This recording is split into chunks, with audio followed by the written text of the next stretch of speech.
It's coming to pass right in front of your face. So all we need to do is strengthen those things which remain. Make sure we get ourselves together with the Most High, ourselves, our families, our houses. That's right. You understand? And sit on back, man. Eat some popcorn and watch it. You got front row seats. You already reading the script of the movie you living in. It's right here. And you know what the end is. And you know what the end. In the end, we win. That's right. You understand? We just got to get through it. So look, let's start this off with Matthew 23rd chapter. Matthew chapter 23. Matthew 23, my brother. Start around verse 34. And we're going to read into Matthew 24. The signs of the end. And this is to make sure you're not in la-la or gaga mode, you know. Feet up, with your shoes off, ready to snooze off. You're supposed to be in the spirit of being vigilant, sober. You understand? Constantly aware of what's going on. Not sleep, hitting the snooze button. That ain't the spirit we're supposed to be in. Not the complacent spirit. All right, we're going to start this off in Matthew 23rd chapter. Start around verse 34, my brother. You know everybody there, we good? Y'all don't know, y'all get victuals too. We got food over there, y'all hungry? Help yourselves, there's food over there, fruit, drink. You know. Make yourselves at home. All right, Matthew 23, start at verse 34. We're going to read into Matthew 24, Ariel. All right, I'll read down to like the 8th verse. We can understand what season we are in, what spirit we ought to be in. That's right. Right? You're not supposed to be, you don't want to be a fair weather Hebrew. You know, sometimes, hands in your pocket, rocking back with your heels, you know. That ain't the spirit you're supposed to be in. This is action-packed. You understand? And everything that's happening in the earth was prophesied to happen. That's the beautiful thing about it. That's right. And the funny thing is, nobody in no other philosophy is talking about it. You ain't got no Egyptologists talking about what Donald Trump just did a couple days ago. That's right. Because it ain't written in there. You understand? The reason this Bible is the word of the Heavenly Father because God knows all. And He gave it to His prophets, you feel me, thousands of years ago, and you living nose deep in it. Right? You either gonna be in denial or you gonna be like, oh no, that's the word right there. You gotta call a spade eventually. That's right. Alright, so let's get to this. Matthew 23, start around verse 34, my brother. Reading from the book of Matthew. Yeah. Chapter 23, verse 34. Wherefore, behold, I send unto you prophets and wise men and scribes, and some of them ye shall kill and crucify. It's the Messiah talking.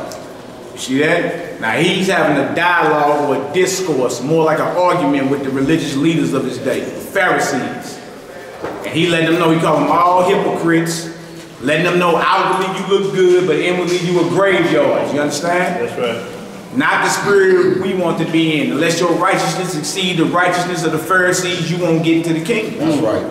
So this chapter actually is the Messiah putting them on blast. Like, look, all y'all hypocrites.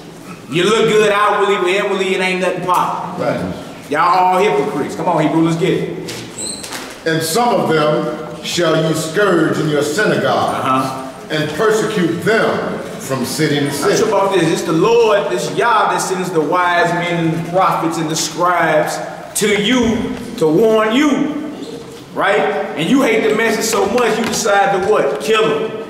Right. Kill the ones that God sent to you. Crucify them. Beat them. You see that? I thought everybody loved the Lord. I thought it was just all, everybody loves Jesus. It's a smooth thing. This gospel is just, you know. But when the truth really come out, folks get offended. Right. Right? That's just the truth. It's just how it is. And what you'll find out is the world is not taking on the spirit of the Creator that created the heavens and earth. The world is not taking on that spirit. Because if they had, they would accept you when you were speaking the truth. But being that they are in opposition to the spirit of the Most High, oh, no, I can't hear what you, oh, no, you crazy. Yeah. Right? Well, and be thankful that you're living under an illusion called freedom of religion. Because had this been 2,000 years ago, you'd been getting killed for your beliefs. See? All right, let's read Hebrew. Matthew chapter 23, verse 35.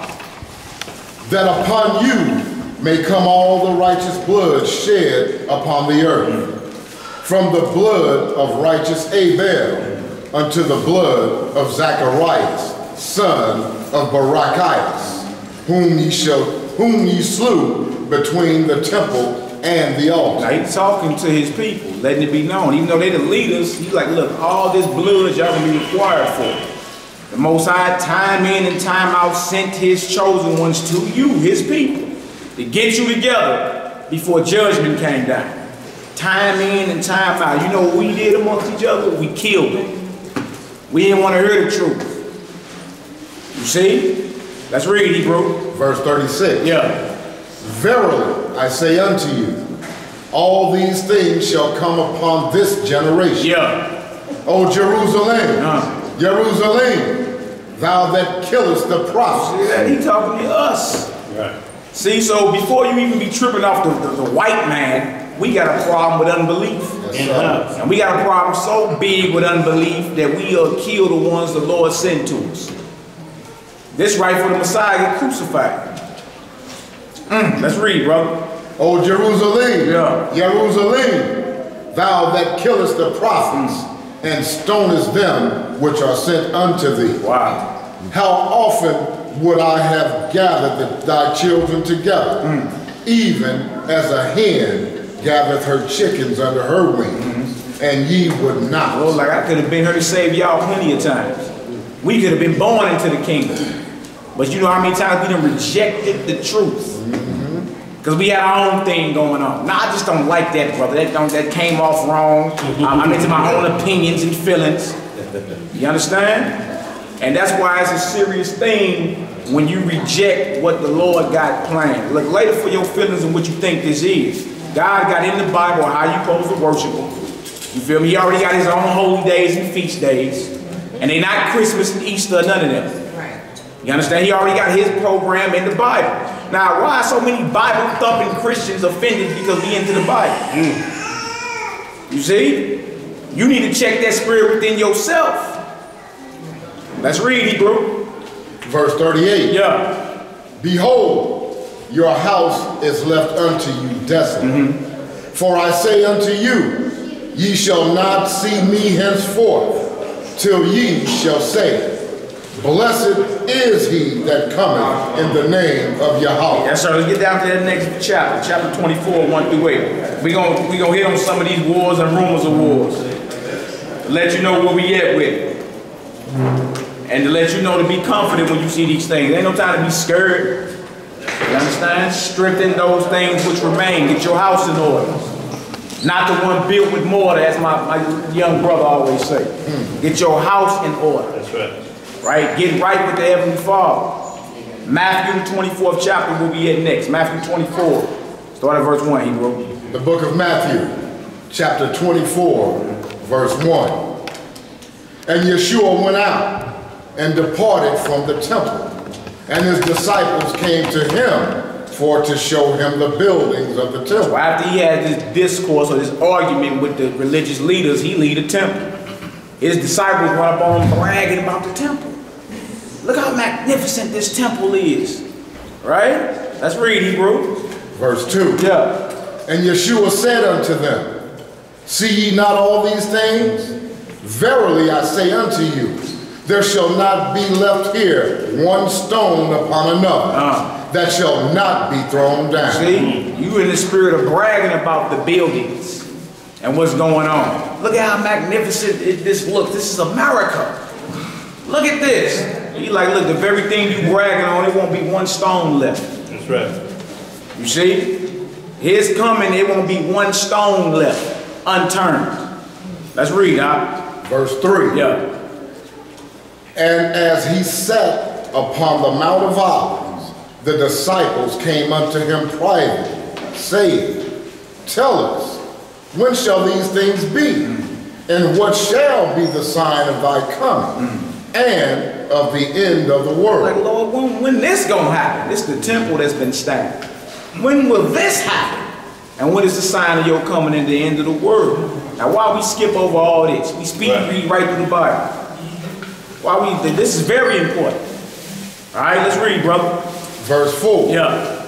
And Yeshua answered and said unto them, take heed that no man deceive you. Right out the gate, he said, watch out for the deception.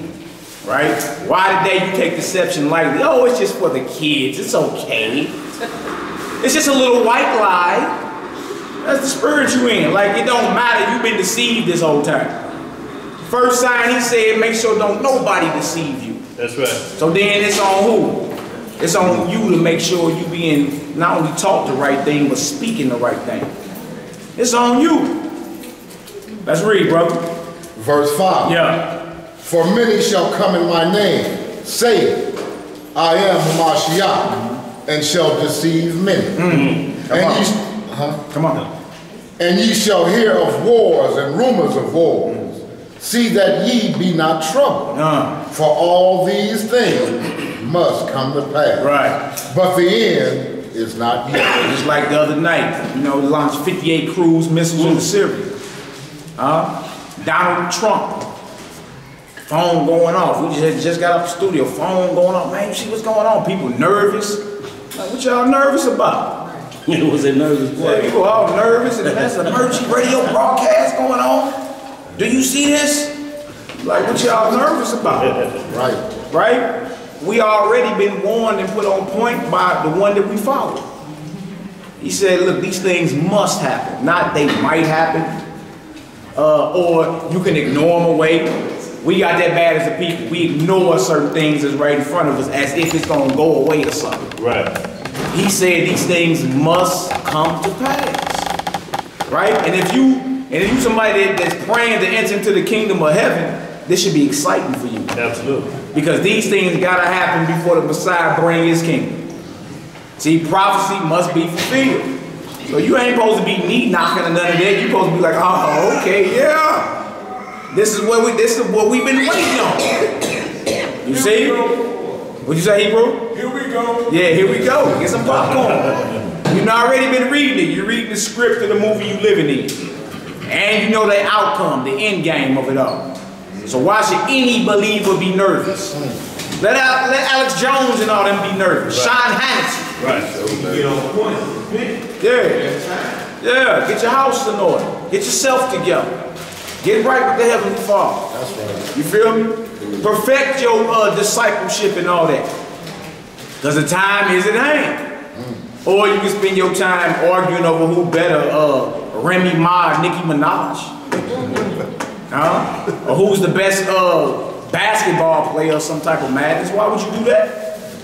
When you just saw 58 cruise missiles launched into Syria at the order of Donald Trump. And you know what he did? He just went on back and sat down with the president of China and ate his dinner. Went to sleep, did his thing. You see, but these are the times that we are in. No reason to be nervous. They must come to pass. All right, let's read Hebrew. Verse 7. Yeah. For nation shall rise against nation. Yeah. And kingdom against kingdom. And there shall be famines and pestilences and earthquakes in diverse places. You see all this that has to happen? Diseases, famine, shortage of food, earthquakes everywhere. I say it's just one today. It's early this morning, it's like 2 of them. Yeah. 5 point something. Look, if you check what's called the U.S. Geological Survey, check that every day. I dare it. There's over 100 earthquakes go off every week. They ain't even, look, they gotta log them and report them, but you know the mainstream news ain't finna report them. No. It's earthquakes going off on the regular all over the world, right? But you know what we gonna do? We gonna quickly forget about something and get back to our everyday hustle and bustle. That's right. Because our people feel like they ain't got nothing to do with me, right? Until he ain't gonna buy a single cigarette no more. Until his food stamp card don't work no more, then he gonna be like, oh, hold on, what's going on? Right. Yeah, you didn't get the memo. Right. You been snoozing. Right. Right? You're not being vigilant. We were told to watch as well as pray always. That's right. You got something, sister? They had on the news about maybe 4 or 5 days ago that they found a cargo full of men's bodies where they split them down in black men's bodies. Where they had been took all their body parts out of the inside of their bodies and left the bodies in the cargo so that they could ship it off. And the packaging on the side of it was stated that it was going to the grinder or something like that, the USDA something for grinding up, mix with the meat. That's what I know it meant that, but I forget what they called it. And they won't grind up the body parts to get rid of the body so people don't see them, and mixing it in with the meat and feeding it into the black communities. I mean, I wouldn't be surprised at that. On CNN. Yeah, it's called organ harvesting. They harvest your organs and sell them on the black market. She's like, are you serious? All right, let's get this right here. So that's just letting you know your Big Mac could be Big Mac. Any of the short leggers that's practicing for the Passover? Short leggers. You know, with short leggers, Passover. Malachi, you take it down to 13. Go ahead, bro. But notice what bro was saying. He was saying, like, look, she was saying they grinding body parts up. USDA got to do with the food. You understand? Now, there was some things that came out a couple years ago that in the McDonald's meat was grinded up baby parts and all that. You understand? And that shouldn't even be too surprising because that McDonald's ain't even real food. Leave it in the back of your car. The bugs don't even want it. You know what it is when you cut a potato open, it start turning black immediately. That's why you gotta hurry up and cook it. Leave a McDonald's fry in the back of your car for 1 year. That sucker gonna look the same as when you drop it. like all you gotta do is warm it up. It ain't real food. So none of that is surprising. None of that is surprising.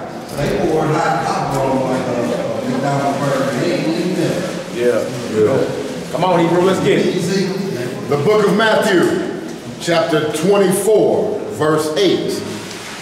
All these are the beginning of sorrow. Now trip off that, it's just the beginning, not the end. So you gotta settle this thing in your mind and be like, look, man, we gotta endure this thing. We gotta get through this, right? What that mean, stockpile weapons? Nah, that ain't gonna work. What that mean, try to outmaneuver them at their own laws? Well, obviously that won't work either. You understand? Where your power at? Right. And look, the Lord told us, unless you bind strong, man, you won't be able to take his house. Just what it is. You understand? Our only power, our only hope is in the one that's only been in the whole time. You think you got options, but you don't. Right? There ain't no options. This is the beginning of sorrow. Now, if we hope to see the kingdom, we need to settle in our mind to get through this thing. That's right. Because it's just the beginning. Donald Trump launching 58 cruise missiles into Syria is just the beginning. More drama is coming. All right, let's read. Verse 9. Then shall they deliver you up to be afflicted, and shall kill you. And shall what? And shall kill you. No, play patty cake with you. And shall kill you. That's in red. That's beloved Jesus. You see? But you see, he was coming with a straight message. Yahweh Shah Messiah, who you know is Jesus Christ, when you read in English, came with a straight message to his disciples. And he warned them. He didn't keep them in the dark. He said, look, all this is going to happen because you down with me. That's right. Because you hold my testimony. This is what's coming. Some of y'all going to be killed for it. Right? We start off in Matthew 20, the 23rd chapter. And he's like, look, everybody the Most High sent to this people they killed. They stoned. They scourged. All right? So settle that in your heart that, look, you're not about to be loved by the whole world. You're not going to be able to convert everybody. That's right. To this thing. All right, let's read, Hebrew. And ye shall be hated of all nations. Wow. For my name's sake. You see that? He talking to his followers. You're going to be hated by all nations, including your own nation. They call us a code. For my name's sake. Because you follow me. So that lets you know the world does not follow the spirit of the Christ of the Bible. Get that out your mind. Right? They done adopted their own belief and teachings of his and then painted some images of him about 500 years ago right? And conquer the whole world up under that vibration. It ain't based off what's in the scripture. You won't find bunnies laying eggs nowhere in the Bible. That's right. But you get ready for Easter and you do your Easter egg. That's not in the Bible nowhere. You've been hoodwinked. Come on, Hebrew. Verse 10. Yeah. And then shall many be offended. No, a few be offended. And many be offended. Come on. And shall betray one another. And shall hate one another. Come on. And many false prophets shall rise and shall deceive many. Come on. And because iniquity shall abound, the love of many shall wax cold. You see that? Because iniquity abounds. Sin is the end game today. Sin is the end thing to do. The end thing is to violate the commandments of the Heavenly Father. Right? You can talk about commandments, instruction, law. You looked at it as an L7, or you looked at it as some type of extremist. You went to the laws of God. Can't nobody keep the laws of God, silly. Right. And you looked at it as if you wasting your time. But if the laws of God aren't being kept, that means iniquity is abounding. That's right. And that means, guess what? The love has waxed cold. It was over 500 sisters went missing in Baltimore a couple weeks ago. 500 Hebrew sisters went missing. Ain't nobody talking about it no more. Just like, oh, it never happened. It just, I'm back to work, clocking in, Ain't no love no more, man. How is it that 500 people can vanish or be dead and nobody is even tripping off of them? Back in the early 20s, 1920, they had what was called the Valentine's Day Massacre. Right. Al Capone and them, right? Valentine's Day, guess how many people died? 7. Right? You heard about that in one day. Now, and then all you do is yawn and forget about it. 7 people died. Now look, the World Trade Center went down back in the early 2000s. Those were thousands of people dying. Right? You got earlier this week, some type of chemical attack went down in Syria. Over 70-something people died. Nobody's even talking about it. Right, y'all, and how lethal that is, y'all. That's sarin gas. It's in a liquid form until it hits, and then it evaporates, so to speak, but it's still in the air. It's odorless, and you can't smell it. Wow. Can't taste it or nothing. And when it hits you, if you lucky, they say it'll kill you in 10 seconds. If you lucky. If you not, it's gonna choke you out. And this, if y'all seen the Daily Mail of all those children laying there looking like they out of space, but they dead. That's how quick it came over. If you get that on a warhead and shoot that somewhere and it get in the air, y'all, it's a done deal. It's 22 times more potent than cyanide. It was so bad when they created it in 1938 that Hitler said, no, I ain't gonna mess with that. I use the gas tanks. That was too much for him. Yeah. Right. So when y'all think about chemical warfare, y'all, what's going on out here, y'all, ain't no time for playing, because ain't no way you can hide from that. Unless you got the protection of the Most High. That's right. That's that Psalms 91. Yeah, I don't care what you eat, what you drink. When it's the air you have to breathe, you in trouble. Yeah. There ain't no diet for air.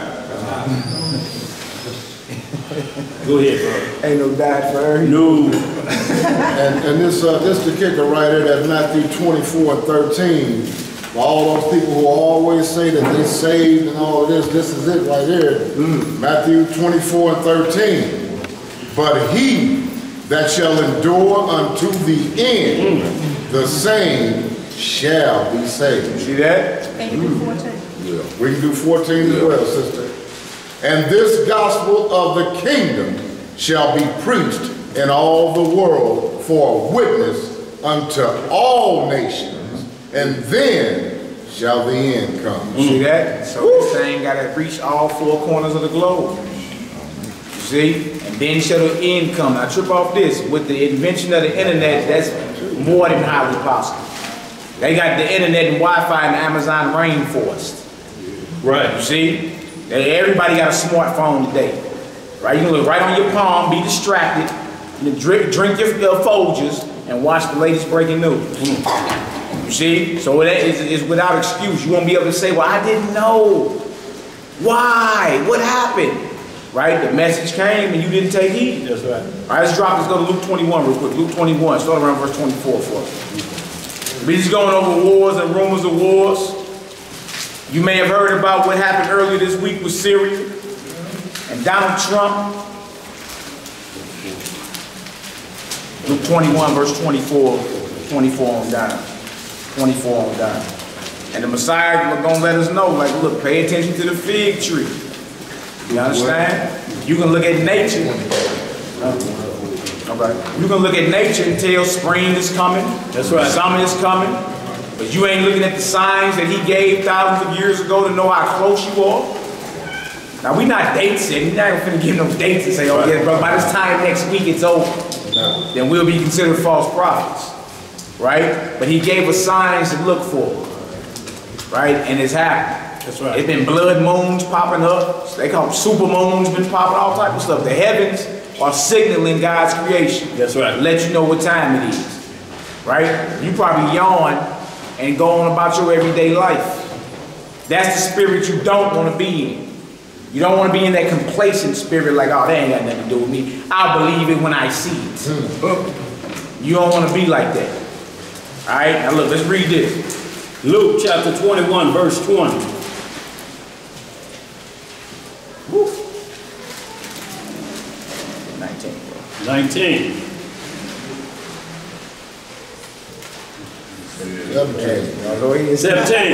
Yes, get her done. 17, huh? 14, y'all. I was going to say 12. No. What you going to say, 12? 10. You started 10. 10 is, I ain't going back no further than 10. Hey, what it is. Let's get her done. Luke 21, verse 10. Then said he unto them, nation shall rise against nation, and kingdom against kingdom. And great earthquakes shall be in divers places, and famines and pestilences, and fearful sights, and great signs shall there be from heaven. Now we're seeing all these things in our present day. Like you either going to ignore it or call a spade, man. Them your only two options. Ignore it, and you may feel as if I can ignore this thing away. It ain't happening. Right.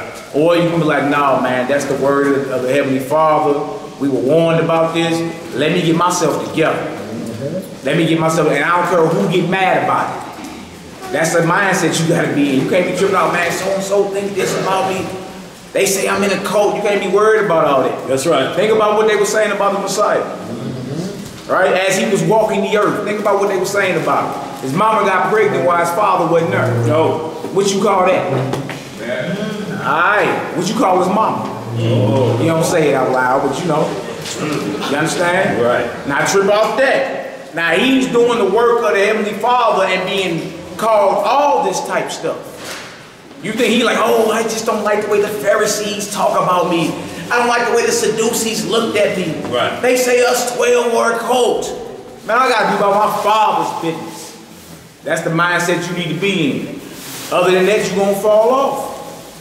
Let's read, my brother. But before all these, they shall lay their hands on you and persecute you, delivering you up to the synagogues and into prisons, being brought before kings and rulers for my name's sake. You get into the book of Acts, you're going to see all this start fruition. Everybody that was down with the Messiah started being persecuted, majority by their own people of their own nation. They were the ones in the synagogues. Let's read, brother. And it shall turn to you for a testimony. Settle it therefore in your hearts, not to meditate before what ye shall answer. Come on. For I will give you a mouth and wisdom, which all your adversaries shall not be able to gainsay or resist. See, that he was rolling with the Holy Spirit. He's like, don't even trip off on what you gonna say when you brought before them. That's right. I'm gonna give you a mouth of wisdom. None of your adversaries be able to gainsay nor resist the wisdom coming off your mouth. You see that? It shall turn to a testimony for you though. You understand? Meaning you more than likely gonna be killed for this. Not to scare you, but just to let you know, look, What make you any difference if all the prophets that came before you were persecuted? Right. By their own people. What make you any different? Just because Big Mama laughed you out the house or your uncles Joan on. Right. Or them aunties Joan, what make you any different? That's lightweight persecution. That's lightweight tribulation. He let you know, look, get ready to endure to the end because it's coming. Right? And we at the beginning of it right now. That's right. Let's read, brother. And ye shall be betrayed both by parents and brethren and kinfolks and friends, and some of you shall they cause to be put to death. These are the words of sweet Jesus. It warns you right out the gate, because you follow me, you're going to be persecuted. Your family going to flip on you. Wow. Let's read, brother. And ye shall be hated of all men for my name's sake. But there shall not an hair of your head perish. In your patience possess ye your soul. So in tribulation, you got to be patient. Right? That valuable lesson learned. You got to be patient going through adverse situations, or going through a situation that's against you. You got to be patient. Most High promised Abraham a child when he was 50, and he didn't get his promised child to 50 years later. Most of us would have gave up. We would have stopped praying, switched gods, no more shalom and nothing, just, you know. So patience is a fruit of the Spirit. That's right. Right? And nothing happens like that. Nothing. You got to have patience to inherit the blessings of the Heavenly Father. All right, let's read, Hebrew. And when ye shall see Jerusalem compassed with armies, then know that the desolation thereof is nigh. That's about that. They surrounding Jerusalem now. Jerusalem is surrounded with armies, as it was 2,000 years ago. Let's read, brother. Then let them which are in Judea flee to the mountains, and let them which are in the midst of it depart out. And let not them that are in the countries enter thereinto. For these be the days of vengeance, that all things which are written may be fulfilled. But woe unto them that are with child, and to them that give suck in those days. For there shall be great distress in the land, and wrath upon this people. And they shall fall by the edge of the sword, and shall be led away captive into all nations. Led away who? Captive into all nations. How you get her? Captivity. Slavery. Right? The Messiah spoke this before the fall of Jerusalem in 70 AD. Yes, sir. And those that took heed to his sayings fled up out of there. You understand? And roughly around 1,500 years later was rounded up and thrown on cargo slave ships and brought her to serve out this hard bondage. You see what I'm saying? So he already prophesied about the slavery that was coming. Remember, they were saying crucify, crucify. Let the curse fall on our children. You see? You wonder why we went through the worst slavery known to mankind. That's right. Let's read, brother. And Jerusalem shall be trodden down of the Gentiles, until the times of the Gentiles be fulfilled. So who you think living in Jerusalem today? Gentiles. You see how frightfully accurate that is? And you would claim you're a black Hebrew. Right. Yeah, all right, whatever. When you done talking, the Messiah who you claim you follow prophesied about our captivity. That's right. And said until he show back up to take Jerusalem, Jerusalem gonna be inhabited by foreigners. And to this day you got imposter Jewish folk and Palestinians fighting over a piece of land that don't belong to none of them but you. That's right. Wow. Frighteningly accurate. Let's read, bro. And there shall be signs in the sun, and in the moon, and in the stars, and upon the earth distress of nations, with perplexity, the sea and the waves roaring. Men's heart fell in them for fear, and for looking after those things which are coming on the earth. For the powers of heaven shall be shaken. And then shall they see the Son of Man coming in a cloud with power and great glory. And when these things begin to come to pass, then look up. Look down. Look up. Come on. and lift up your head, for your redemption draweth nigh. See, so when you're seeing all these things happening, you're supposed to be like, look, we closer and closer to our deliverance. You ain't supposed to be sad, head all down, studying rocks. Right. You're supposed to head up, you feel me, confident in your Lord and everything that he said he was going to do. Because if he spoke these things thousands of years ago, and you nose deep in them living it, what make you think you're not going to be delivered? And we on the eve of Passover, right? In which the slaves were delivered out of what? Captivity.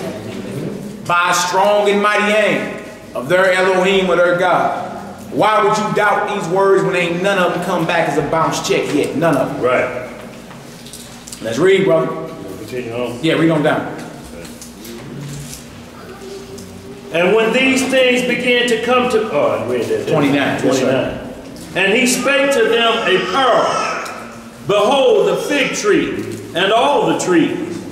When they now shoot forth, ye see and know of your own selves that summer is now nigh at hand. So he said, look, study nature. You can look at the signs of nature and know the seasons are changing. Grass getting greener, you feel me? Trees budding, buds budding, everything. It's garden season, right? You can study the signs of nature and let you know what season you are in or what season you coming into.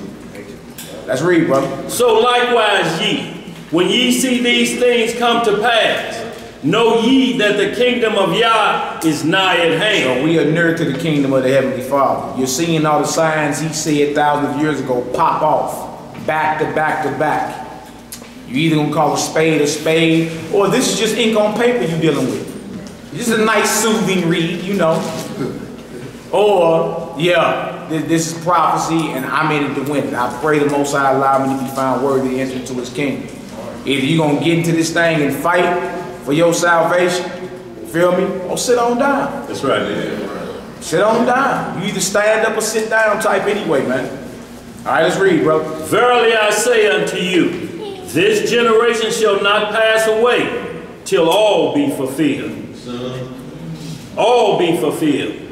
Heaven and earth shall pass away, but my words shall not pass away.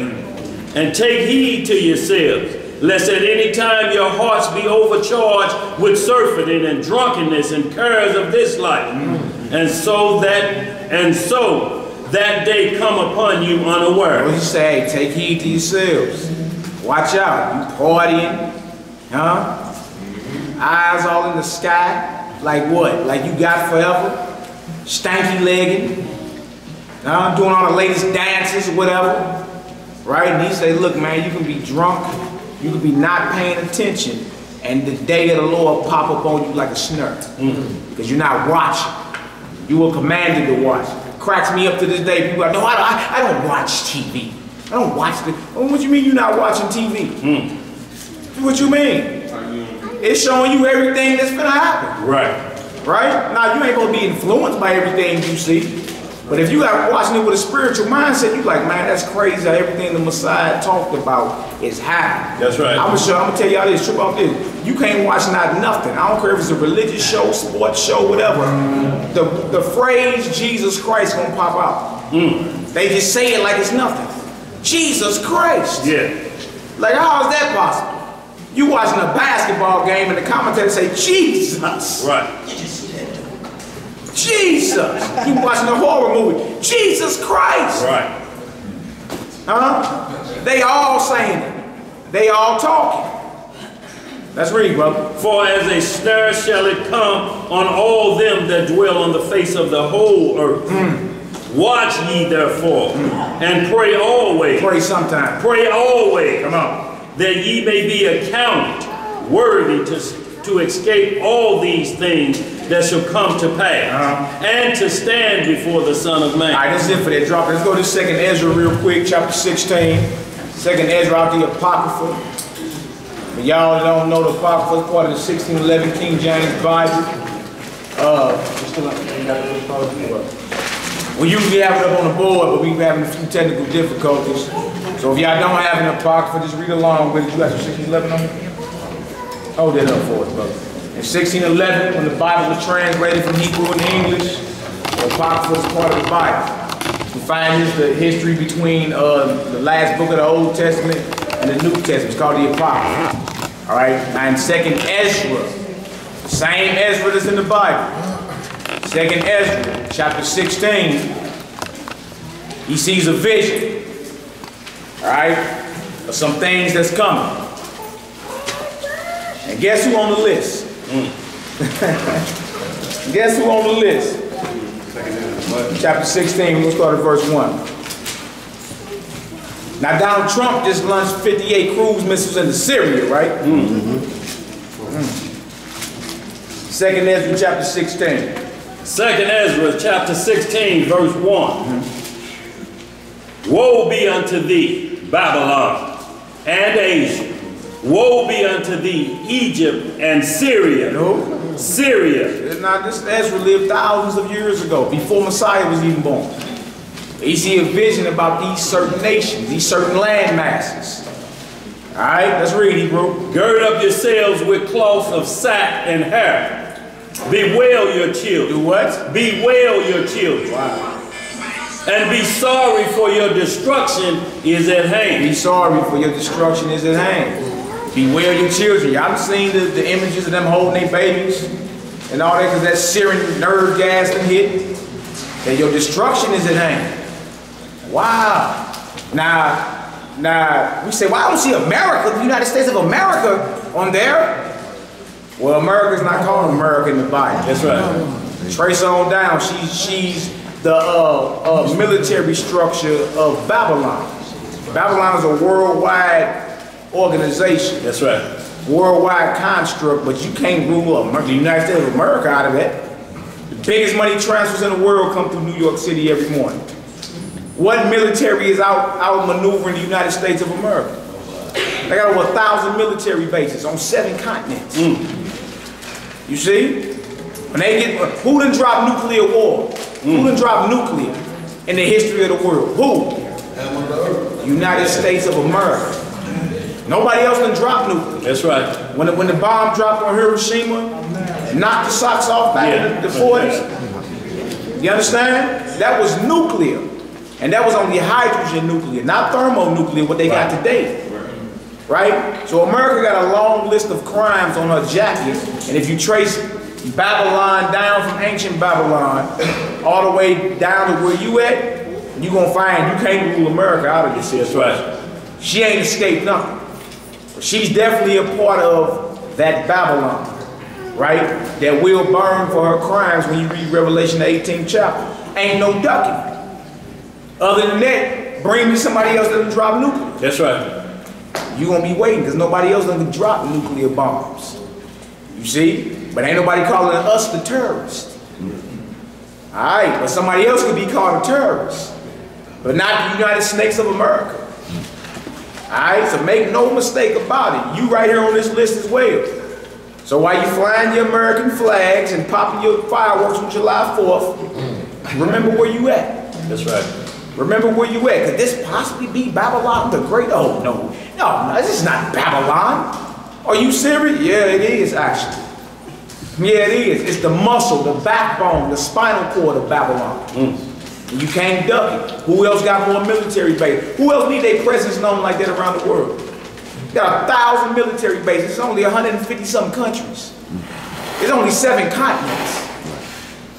You see? So go into this place as well. So as you saw that going down the other night, and you thought, oh, okay, well, let me just take me a little shot and turn back over. It has nothing to do with me. Right. Russian naval destroyers off the coast of America as we speak. You see? They showed you back in the day. We'll go rewatch the movies, The Hunt for Red October and all that. Them Russians been ready to go to war and launch something. And all that did that happen the other day was provoking more and more. People don't got bombs not to use them. So if you got all these nuclear weapons pointing toward this place, you better believe one day it's gonna happen. That's right. It's only righteous payback for what has already happened that they done did. What goes around comes around. You reap what you sow. That's what the Bible says.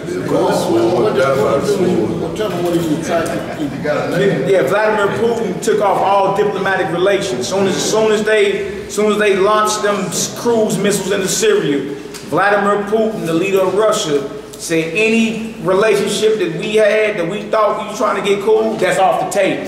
Snatch it off the table. Then he sent his naval destroyer toward the U.S. naval destroyer that shot him cruise missiles. They in the Mediterranean right now. Battling the race. Getting ready to receive orders. So you want to bring a World War III, and you still playing around like you got forever? You lazy when you pray. I don't feel like praying. Pray again? Yeah. Pray always. Be vigilant. All right, let's read, brother. A sword is sent upon you, and who may turn it back? A fire is sent among you, and who may quench it? Plagues are sent unto you, and what is he that may drive them away?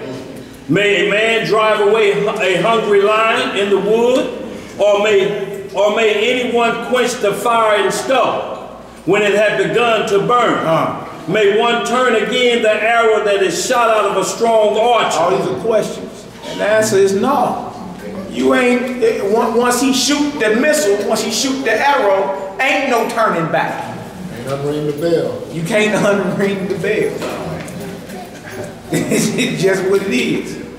All right, now modern day arrows are all these intercontinental ballistic missiles. That's right. And some of them are strapped with nuclear warheads. It's not a game. What you think all the Hillary Clinton her supposedly then lost all these emails was about? Yeah, they doing all type of regime change and gun running over there because they know the prophecies that must take place. They know this deal is real. You still like, oh, you let somebody tell you, oh no, the Bible is a fairy tale. It has nothing to do. Look, they rushing against prophecy. David Rockefeller thought he could escape this thing. Till 2 weeks ago, when he went for his 7th heart transplant, and now he's reserved for the judgment. There ain't no escape. Everything was given account to our Creator. Everything comes into judgment. So once the arrow is shot, there ain't no coming back from it. Once it's let out, it ain't no return. All right? And it's all by the Lord. It ain't like the devil is doing this. It's the Most High doing it. Let's read it, bro. Verse 8. Yeah. The mighty Lord sendeth the plagues, and who is he that can drive them away? It's the Lord that's sending them. It ain't that's the devil that did that. No. It's the Most High that ordained this spirit of war to be in this earth. Because prophecy must be fulfilled. Let's read, brother. A fire shall go forth from his wrath, and who is he that may quench him? He shall cast lightnings, and who shall not fear? He shall thunder, and who shall not be afraid? The Lord shall threaten, and who shall not be utterly beaten to powder at his presence. What? Hey, now look, that's your king you serve. Look, he's not a chump sucker. He's just not nobody you should be like you just put in your little Nike shoe box and pull out at your own convenience to worship. Right. Like if that's how he get down, and you talking about the creator of heaven and earth, the owner and possessor of all things, and he letting you know, I'm the one sending the plagues. Read Revelations. He commanded angels to blow them trumpets. That's right. And to unloose them seals. And to pour out them bowls of them vials of judgment. That's the Lord's doing. It ain't the devil. The devil don't want his kingdom to be up. That's right. It's the Lord's doing. So being you know that's how he get down, why don't we fear him? Why he still treated like, that annoying caller you don't want to deal with no more. Swipe left on your screen, I send him to the voicemail. Why you ain't dealing with him like, Lord, I pray you spare me in that day. That's right. Yeah, that's all we got, y'all. When you look and see that mushroom cloud coming from the east, it's a wrap. It's a wrap. Ain't nothing you can do. That's nuclear fallout. You ain't gonna be able to ignore that away. You feel me? It's what it is. It's gonna be like the book of Eli around this thing. That's right. So then 30 minutes till that's it. If it hits Kansas City. Terminator 2, girl laying on the gate. Yeah. Seen Terminator 2. Yeah. On the fence. Yeah. Playing the big old explosion with all man. When the nukes hit, it was over. Hey, that was called Judgment Day too, wasn't it? Judgment Day 2 was called Judgment Day. So where they getting all these, even these titles for these movies from? Right out some book. And you still thinking like it's just a fairy tale, you know, yeah, okay, whatever. Oh, no, you gonna deal with this, right? And you either gonna holler at the Lord or he gonna come holler at you. That's right. All right, let's read it, bro. The earth quaketh, and the foundations thereof.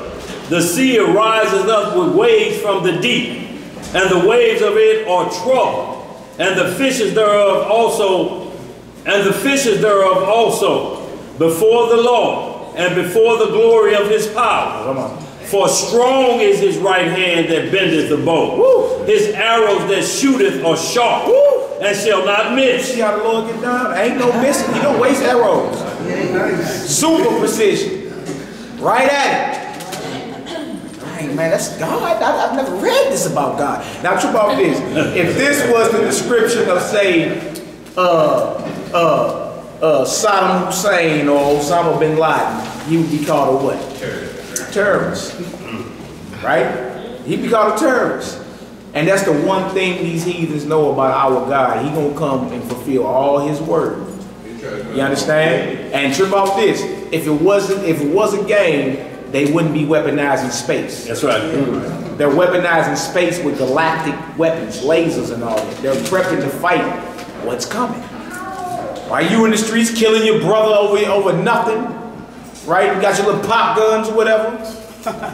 You see what I'm saying? All that information, they move it into like fibers and like they're transferring information using light.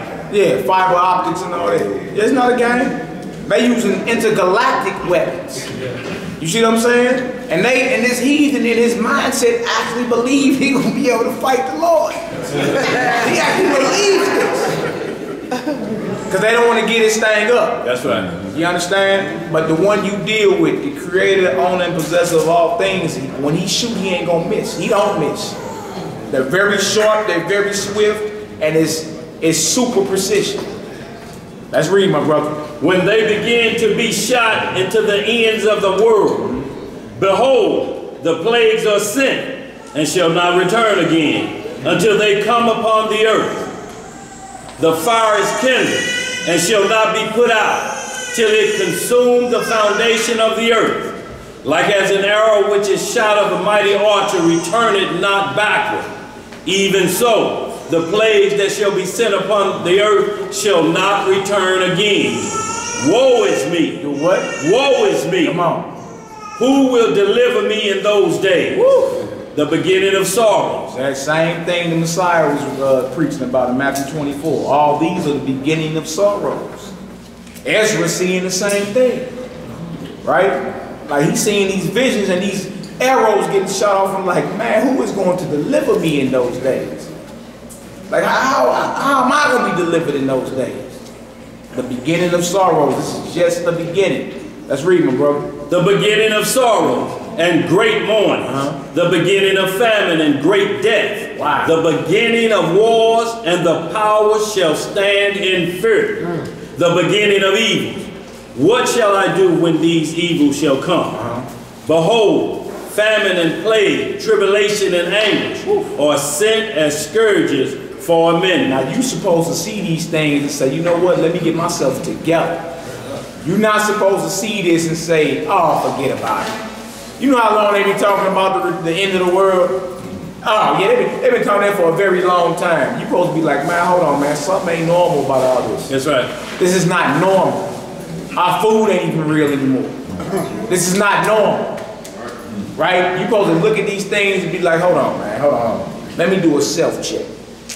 Right? Let me get my spirit and soul together so I can be spared in that day. You see? All this is sent to get your attention so you would do what? Repent. Not for you to blow it off and sweep it under the rug or sneeze at it like, oh yeah, I'm used to that. That's nothing. But that's what we do. We got short memories. All right, let's read it, bro. But for all these things, they shall not turn from their wickedness, nor be always mindful of the scourge. Jump down to verse 37 for me, bro. Behold, the plagues draw nigh, and are not slack, as when a woman with child in the 9th month bringeth forth her son. Within 2 or 3 hours of her birth, great pains compass her womb. with pains. Which pains? When the child cometh forth, they slack not a moment. Even so shall not the plagues be slack to come upon the earth, and the world shall mourn, and sorrow shall come upon it on every side. That's right. O my people, Come on. hear my word. Come on. Make ye ready to the battle. You see what the Lord's saying? Get ready for this. Get ready. Trouble's gonna come on every side. Plagues and everything. You think you'll be able to work your way out of this? Right. Work out, everybody on the health kick. Yeah, ain't nothing wrong with it. But you're not gonna be able to get your biceps and your triceps strong enough to deliver. Right. Now you ain't gonna be able to stack enough money to get about this thing. Every angle you think you got out, the Lord shutting the doors. That's right. Bang, bang, bang. You ain't got no other way out. So he say, my people, get ready for this battle that's coming. Right? You think that means stockpile weapons. This is an ideological war, a spiritual war. A war of belief. And either you got the power of heaven and earth backing you, or you ride with the devil. Either or. There ain't even no in between. That's right. All right, let's read, brother. And in those evils be even as pilgrims upon the earth. See what he's saying? A pilgrim is somebody that moves around. In other words, he's just not a sitting duck. Right? He's not comfortable, in other words. You know what I'm saying? Feet up. Oh, it's all good. We got another 50 years, you know. That's the wrong spirit to be in. That's right. You're supposed to be in the mindset of, hey, look, just like he said, like, look, if it's time to go, it's time to go. Get up out of here. See what I'm saying? Get ready for this battle, and you're not supposed to be no sitting duck. Let's read, huh? He that selleth, let him be as he that fleeth away, and he that buyeth as one that will lose. See that? He's selling stuff so he can get up out of here. He buying stuff not to brag about his material possessions. Right? He buying stuff to what? As one that will lose it. Meaning he ain't even got no confidence in his material possessions. Like today you buy stuff and you feel better, you know, socially. You know, have a bigger house, a bigger car, you know. They like, look, you can buy something but be prepped to lose it all. That's right. Job had everything, but lost it all and still maintained his integrity. Now you may buy something and be so attached to it, guess what? It just became your God. So when that gets snatched from you, guess what else gets snatched from you? There you go. Let's read. He that occupieth merchandise, as he that hath no profit by it. Now you got something, but you ain't tripping off no profit by it. You got everything stacked over here, right? But you like, look, man, hey, all this can be gone tomorrow. I ain't tripping off none of this. That's the mindset we have to be in. Now trip off that. This is not a complacent mindset the Lord commanded us to be in. He not commanding us to be complacent and at ease. That's right. He's commanding us to be what? Ready for a battle. You see what I'm saying? This thing can hit at any moment. Just like he launched them cruise missiles the other night. Right? Some of us was even asleep. You didn't even know what was happening. Let's read, brother. And he that buildeth, as he that shall not dwell therein. Come on. He that soweth, as if he should not reap. So also he that planteth the vineyard, as he that shall not gather the grapes. That they that marry, as they that shall not get no, that they that shall get no children. Woo, come on. And they that marry not, as the widows. Trip off that. That you know how to be even in the mindset of your relationships. Right? Because at any moment this thing could go down. You like, oh, the next 40 years, I got things set up, I got 401k. He like, look, this thing can blow tomorrow. Right. Right? Of course not telling you not to get married. It's good for a man and a woman to marry. That's what it's supposed to be. But what mindset ought you to be in? White picket fence mode? Or hey, love, we living in these last days. You know what I'm saying? That's right. Hey, how about we get this thing together, we instruct our children, you understand? So they know if something go down and we not around, they know what to do. That's right. Hey, you over here playing footsies. You know what I'm saying? And not going over no scripture. That's right. Why you ain't doing that? You see? So even down to our relationships, it's letting us know it's a certain mindset you need to be in. This thing can hit at any moment, and more than likely, ain't none of us gonna be together. Right? We off every day working, trying to pay bills. Who all work with their spouse in here? Ain't nobody raised their hand. So that means, guess what? Them 8 hours out the day, y'all not finna be together at least. Let alone to drive back to the house. That's right. Right? They can pull us over any moment. And so you don't know if you in their system as some type of religious fanatic. You don't even know. You could be detained, locked up, you feel me? And guess what? This whole time you've been playing footsies and not instructing your house. That's right. Huh? So he's letting us know what mindset we ought to be in. If this stuff is happening, get out of la-la land. Prepare. All right, let's read it, bro. And therefore they that labor in vain. They that were, you working hard, ain't you? 401ks and all. But you're laboring in vain. Because eventually, the option gonna come, hey, if you want to keep all this, you know you got to take the mark of the beach. And for any of us that's believers, you know we gonna tell them and we gonna have to stand on it. You feel me? So all that other work, you know, you putting up your 401ks and your IRAs and all that. If you want access to it in the era we living in, more than likely you want to take the mark of the beast. That's right. Huh? The mark of the beast. Talked about in Revelation 13th chapter, in which no man will be able to buy or sell unless he has that mark, that allegiance to the devil that's running this world right here. So you want to take a stand for the Lord because true believers can't take that. That's right. So that's why it's saying those that labor in vain. You feel me? Let's read. For strangers shall reap their fruits, and spoil their goods, overthrow their houses, and take their children captive. For in captivity and famine shall they get children. And they that occupy their merchandise with robbery, the more they deck their city, their houses, their possessions, and their own persons, the more I will be angry with them for their sin, saith the Lord. You see that? Because you're complacent and you ain't in the right mindset. Like the more you do this, the more you do that, the more I'm going to be angry. Because you caught off guard. You see? That ain't how we supposed to be. So it just let us know mindset. Don't be complacent. Do not be complacent. Be ready for it, because this thing can pop at any moment. Just like the other night. It was so poetic. So poetic the other night. I'm like, oh, what did happen? Yeah, that didn't happen.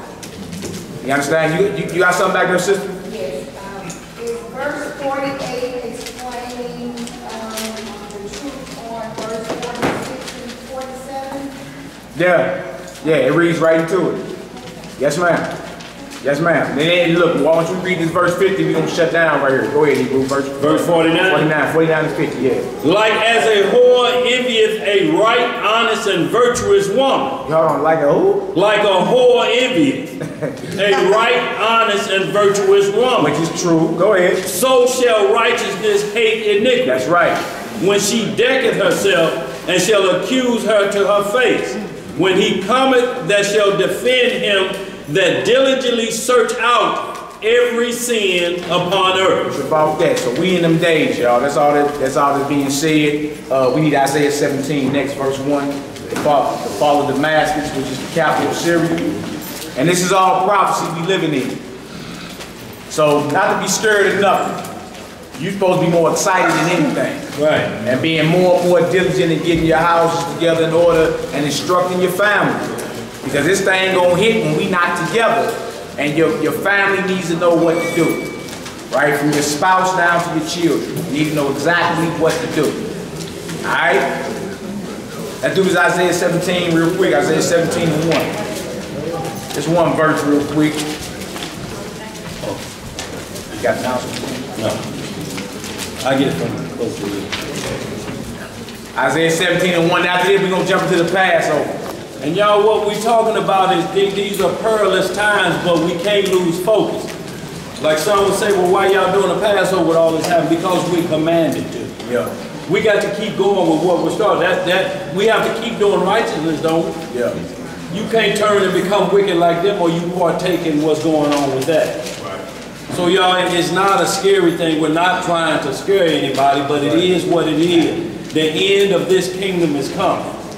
Just like you read history books and you read how all these kingdoms fail, I don't know what makes you think this one ain't gonna last. I mean, gonna last throughout eternity.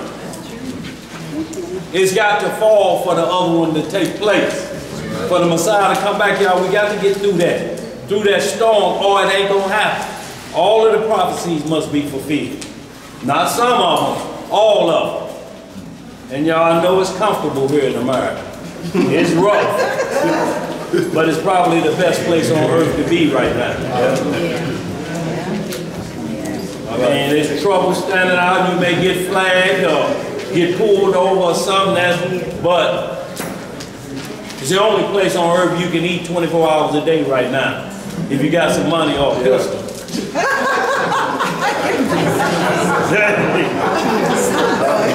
We got some. Back on the back. Go ahead, John.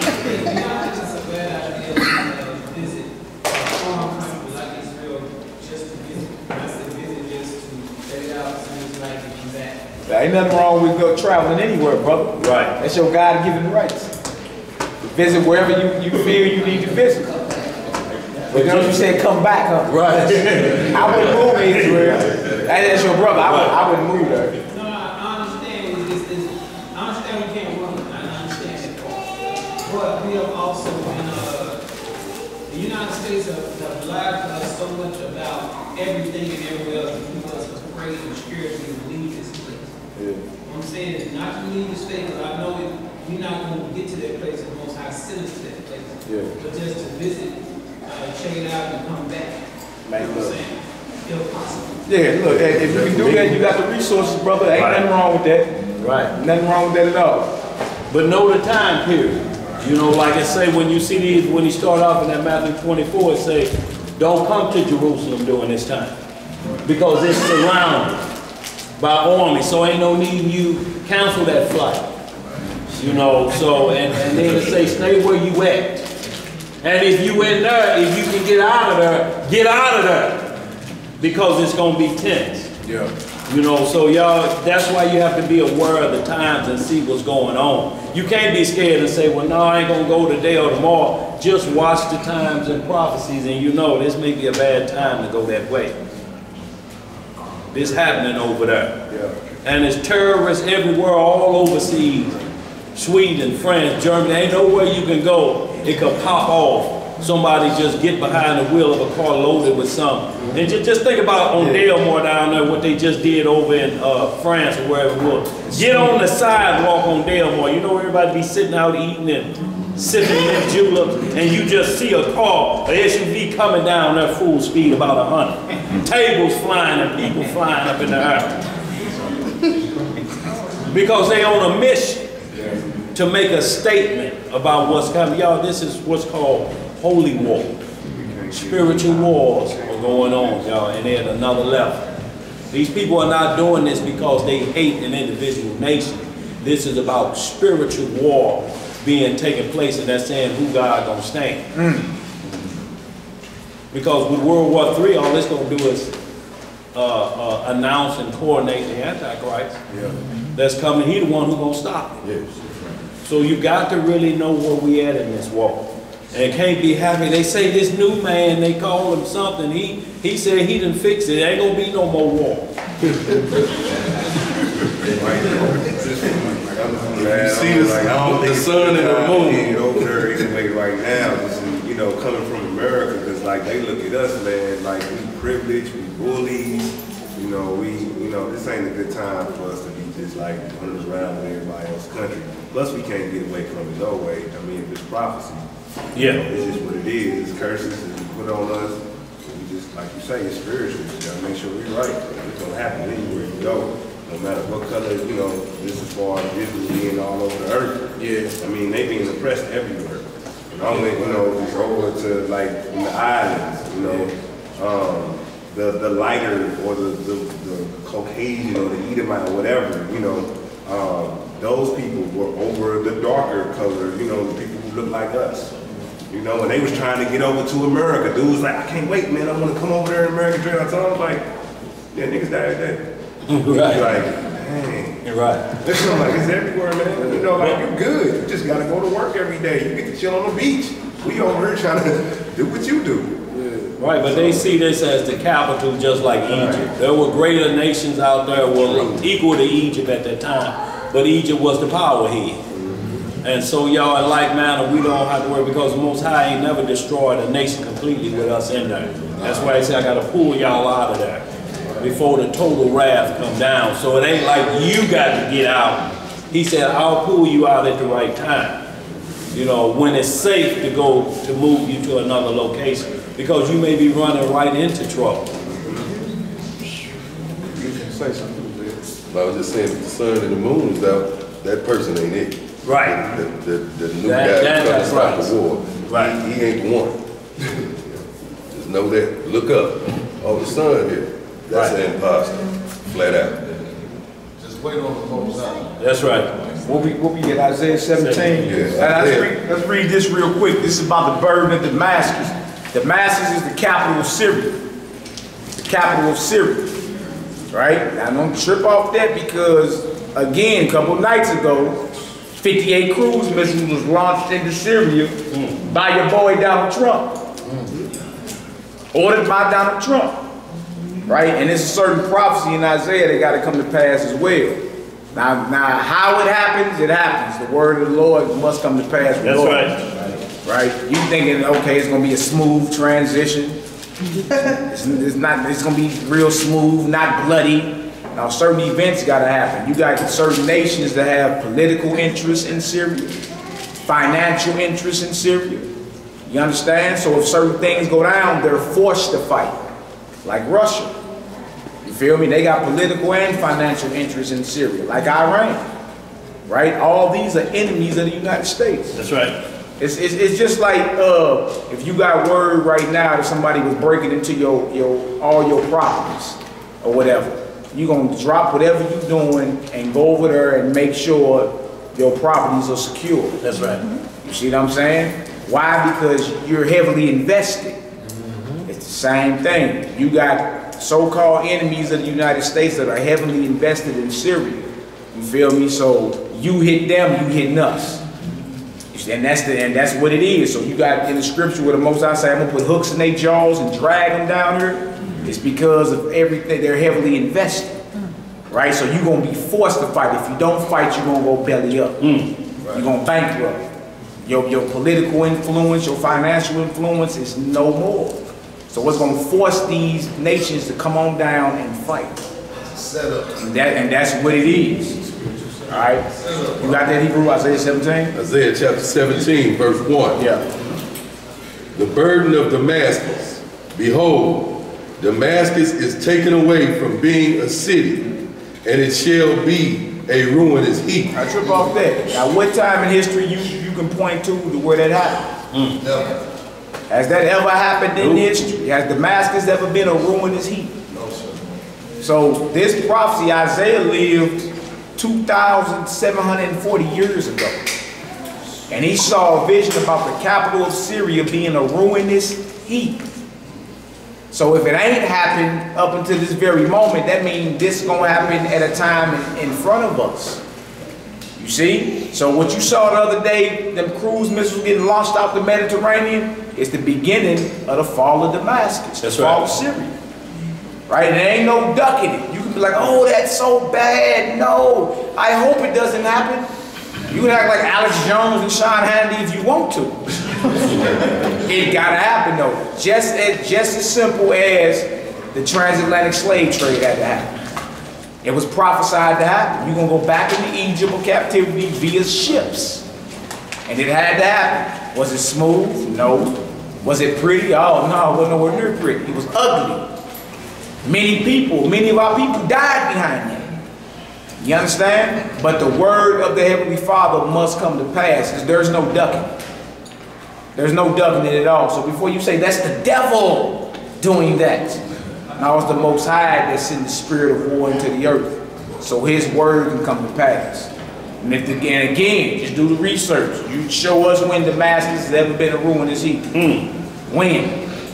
And if it has, you know what I'm saying? Or if it hasn't, then your next step of assessment is to say, well, that's future prophecy for us. So when you go back and look at them cruise missiles getting launched off that naval destroyer, you'll be like, man, that is wild, man. That's the word of the Heavenly Father. His arrows are sharp, they fast, and he don't miss. That's right. It's just what it is. Brother has something over it. Go ahead, brother. And we read 11, 14. We can read, yeah, we can read the whole chapter if we need to. We're trying to get into this Passover topic, you know. I would say y'all read the whole chapter when y'all get a change. Brother gonna run down the 4. Okay. Then y'all just read the whole chapter when y'all get a change. It's action-packed. Yes, sir. But it must happen. All right, come on, Hebrew. The cities of error are forsaken. They shall be for flocks, which shall lie down, and none shall make them afraid. The fortress also shall cease from Ephraim, and the kingdom from Damascus, and the remnant of Syria. They shall be as the glory of the children of Israel, saith the Most High of hosts. And in that day it shall come to pass that the glory of Jacob shall be made thin. So could we be on the brink of Jacob's trouble? Right? You see Damascus, the beginning of Damascus falling, right? It said the glory of Jacob gonna be made thin. Meaning this could be the beginning of our persecution. We ain't paying attention, we twiddling our thumbs, you know, playing a game, waiting for that. Right? You're not watching what's going on. And you think you're gonna be able to adjust at last minute, but that ain't how this devil get down, man. That's right. And you're not prepared, even mentally or spiritually, to fight this war. That's right. And y'all think about this. Y'all are watching a war in real time. That's right. How you had to wait on the news or get a newspaper 2-3 weeks from now. Y'all can actually pull up your phone and watch World War III happening right before your face. So it ain't like, you know, when he says without excuse, that's exactly what it means, because it's going on every other channel, or it's scrolling across the bottom of the screen what you watching already. Weapons launched, missiles launched. While you watching your program, you see it scrolling across the bottom of the screen. Now, if you say to yourself, I wish they moved that so I can see the rest of my program. All that raw stuff. Ooh, Lord, do something about it. Yo, that's how complacent we get. Because we're watching it like it's just over there. It ain't got nothing to do with us.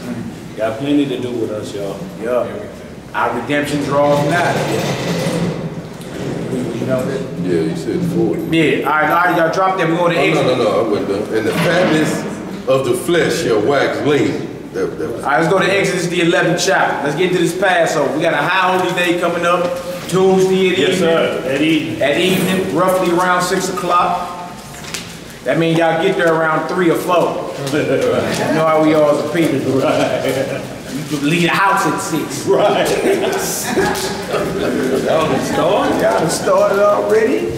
Right. But this situation went down 3,500 years ago. Right, when our people who were being mistreated and afflicted by these Egyptians 3,500 years ago. Right, some people say, well, no, that's a myth, that never happened. We got the archaeology on it as well, so it's not a game. You understand? We did several classes, myself, my brother Yaqib did several classes on what's at the bottom of the Red Sea, Sea of Reeds, that's what it's called.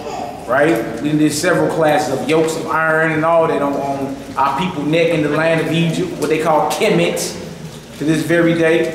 So it's not a game. The Lord visited that place 3,500 years ago. That's right. And it used to produce enough vegetation to feed the world.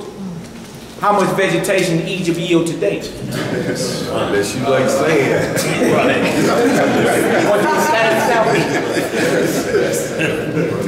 Yeah, so it's more than a notion. It's real, and what you're gonna see is same type of stuff start happening. War, plagues, everything start breaking out, and at the same time, it was the redemption of God's people going on. You see? So we are commanded to remember this high holy day as long as we got breath in our bodies. That's right. And we're supposed to command our children to do the same thing. Instead of them raising them going on an Easter egg hunt, or believing bunnies lay eggs, which is a lie. Everybody knows this. Bunnies don't lay eggs. Snakes and lizards and chickens lay eggs, but not bunnies. So that's the first deception. The Cadbury bunny, the Easter bunny is a lie. Easter egg hunting is a lie. The Messiah wasn't pulling up his garment, rolling back his garment, and the disciples in the grass looking for bunny eggs. Right. It's a lie. Now, we read earlier in Matthew 24, take heed that no man deceive you. If bunnies don't lay eggs, and you've been believing they lay eggs this whole time, ain't never had a scrambled bunny egg for breakfast, you've been deceived. Right. You've been lied to. Right. Right? And you're not supposed to take that lightly. You're supposed to be like, hold on, man, I've been believing this whole time in a lie. Right. Right? Your first thing is, put the Bible away. The Bible's wrong. No, the Bible's the word of God through and through. You were taught something that's not in there. That's the problem. You see? That's how subtle your enemy is. That's right. Right? You don't go, you know, nostrils flared up, trying to go kick down the door and get at your big mama yank. They didn't know either. They just were doing what was taught them. That's right. You feel me? Be taught next Sunday. That's when it is? Yeah, they got that. Tomorrow's Palm Sunday, Good Friday. which refers to Passover, but that ain't what they use there. Yeah. So first things first, the Most High has in his records how he wants to be worshipped. That's right. You're not supposed to add to nor take from. Right? We read this all the time. What we've been doing, we've been involving ourselves in a ritual to another God, all while saying, I love the Lord. Right. I love Jesus. You feel me? But Christ the whole time, the Messiah the whole time said, if you love me, keep my commandments. Right? And my commandments that you are not mine, but my Father that sent me. You see? He came with a straight up message, not emotion, not feel good doctrine. You understand? He came and did what he was prophesied to do. That's right. So how about we follow the Messiah? We use the bumper sticker, WWJD. Well, he kept the order of his God. What do? You get all emotional and, you know, flared up nostrils and, no, I know my big mama wouldn't lie to me. But she probably didn't do it on purpose. Right. You feel me? Because she ain't know no better. Right? But nonetheless, who do you follow? Your big mama or the Messiah, who the Father sent? And that's what you want to make up in your mind. Like, hold on, man. Regardless, love your big mama, love your family and all that, but I ride with my God because he got a kingdom for me. That's right. You feel me? You don't got a kingdom for me. He even got a lake of fire for me if I'm rebellious. He owns the lake of fire. You see? So certain things got to be put into their proper perspective. You understand? Yes, ma'am. I have my grandson with me, but I've been trying to let my children know as well as my grandchildren, the ones that wants to listen, is that about the Saturday and the Ten Commandments. I say, you don't go by what the tradition of man has said, besides the actions that they do on Sunday from times back, and they continue to do that tradition. I said, you go by what God has said in his commandments, what Jesus taught, what you said, that if you love me, you keep my commandments. That's right. As well as my testimony. So I just want to make the point that we're so corrupt by doing the actions of man and not doing what the living word gives us on his no doubt. living word. Right. No doubt. We've been taught traditions of man and not commandments of God. And a good test is, we do it all the time down here, you know, what are the 10 Commandments? Right. And you see the majority of the people don't even know. And they've been in church 50 years, but don't know the commandments of God, but they know to turn their cell phone off. Right. When they come into church, or spit your gum out. Right.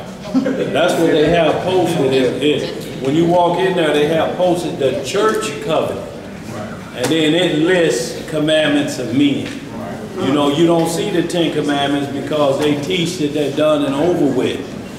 You know, so y'all, we've been slowly educated away from learning what the law, statutes, and judgments are, and then they become commandments of men. Now, every now and then they'll say something that's contained in the law, but they're not worried about anybody challenging them on it. You know, because you're trained at first. Don't you never challenge the preacher.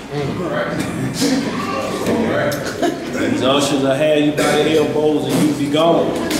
You know, our children study class the next week, but that keeps you at bay and keep you settled in. And we got Hebrew teachers out there and camps out there that does the same exact thing. It's just Hebrew Christianity. All they need is just flip it over. They know who they are, but they'll follow the same exact practices, which equals to just modern day Pharisees. That's sad. That's what it is. That's all it comes down to. They still pumping the order of Arab. They making merchandise out of me and out of Israelites. You know, they dictate to you.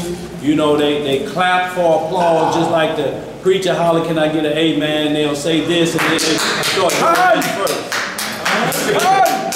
This to him. You know, when I'm doing this is a grill. Now y'all start doing it. So everybody start doing it.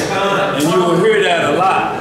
And they clap their way into your heart, so to speak, or into you agreeing with what they're talking about. And they say, let no man deceive you. That means anybody. Let nobody deceive you. Always be on your game, and you can challenge anybody because your soul is at stake for this. Can't nobody else rock your soul for you. You are totally responsible for you. So let's get it understood now. The preacher ain't gonna be standing there trying to plead your case to the Most High. Lord, I'm gonna get back to you about me, but see, Sister Johnson over there, it's a good woman.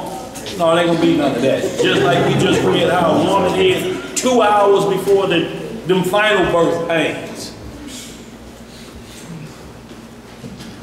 Got somebody to say that? We born alone and we die alone. We had to pay for our sins alone. My mom can't help me. My daddy can't save me. My brother can't nobody do it for me. I got to pay for my own sins. Yeah, every tub got to sit on his own bottom. Really? Yeah. Wow. Just hold it right there. Hit just a little bit of that Ezekiel 14, verse 14, and then hit verse 20 of that same thing, so we can understand. Go ahead.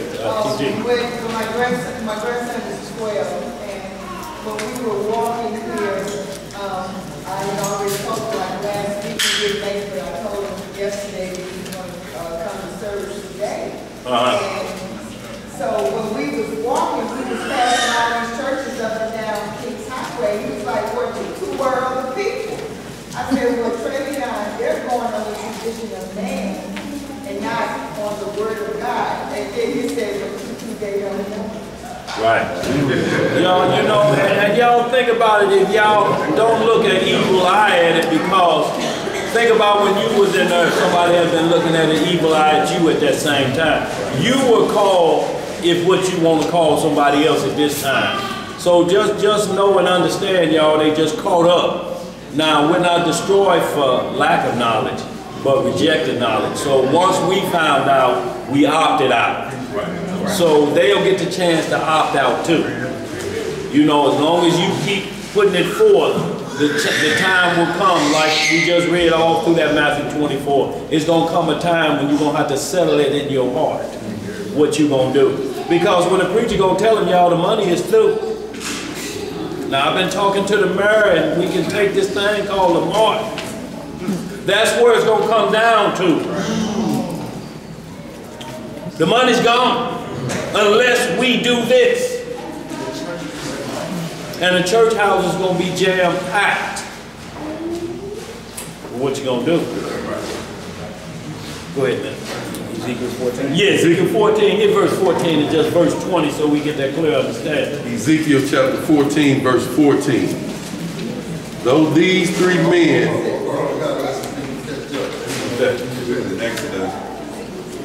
Yeah, bro called it. Yeah, we just wanted to hit it on that topic. We're getting right back to Exodus 11 chapter. We're going to get right back. We're just hitting on the situation of... what Isaiah just said. Basically, every tub got to sit on its own bottom. Right. Feel me? In other words, accountability. The books are open, and the books better balance out. Feel me? They don't. If you come up one team, that's going to be a major problem. Go ahead.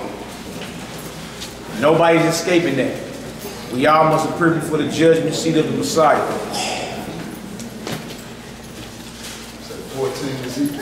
Ezekiel chapter 14, verse 14 and verse 20.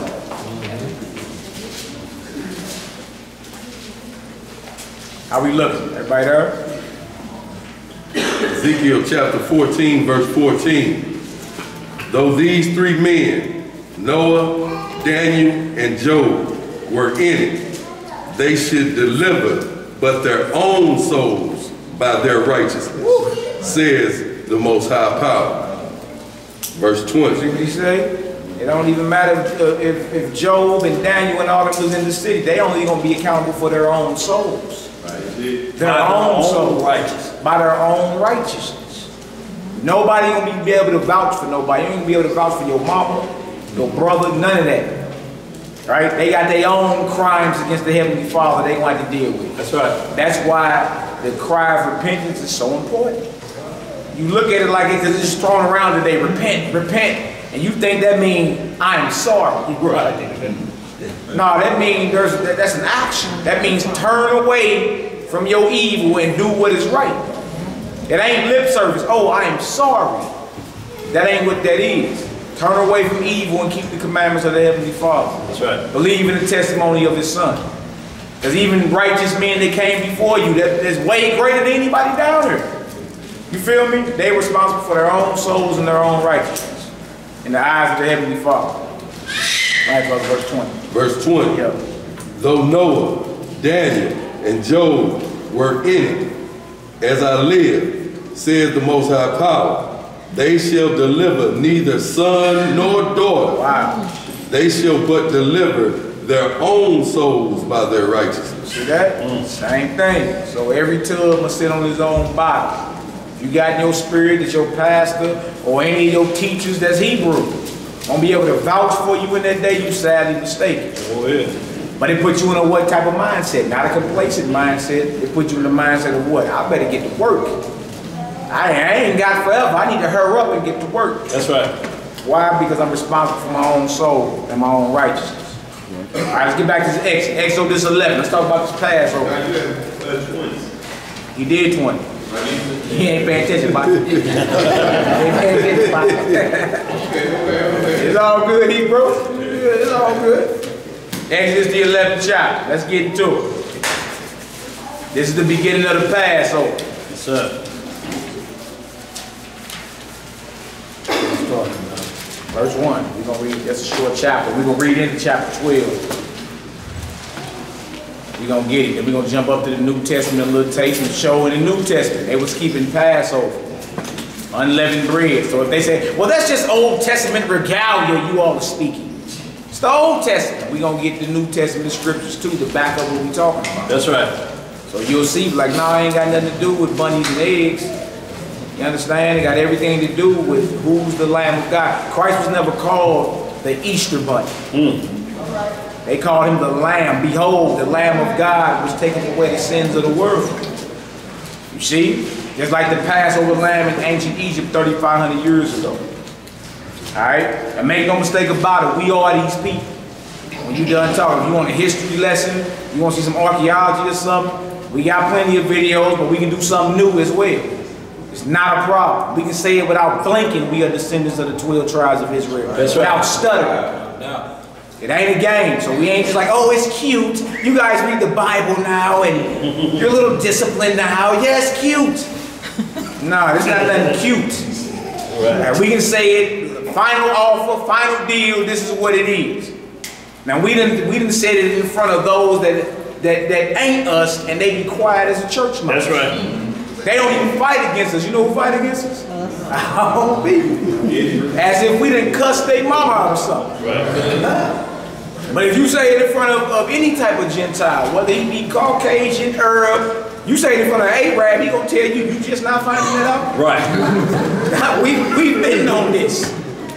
They know. You feel me? It's you that don't know. Right.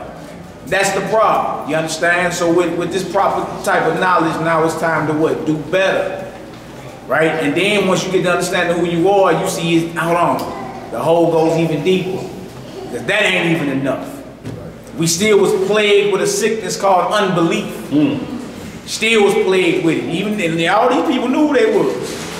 But you see, when we got to the wilderness, it was still some unbelievers. You see what I'm saying? They try to rise up against Moses and them. So finding out who you are is the first step. That's right. You understand? But unless you are keeping the faith of his only begotten son, you still have no part in this kingdom. You just in Pharisee mode. That's not in Sunday church mode. You just a Negro know which day the Sabbath is now. And you don't eat pork anymore. But you don't have the faith of the Messiah. You feel me? So this is just the first step. Understanding who you are. Okay, I'm not a color out of Crayola box. Black, you know what I'm saying? Right. I'm not two continents, Africa and America.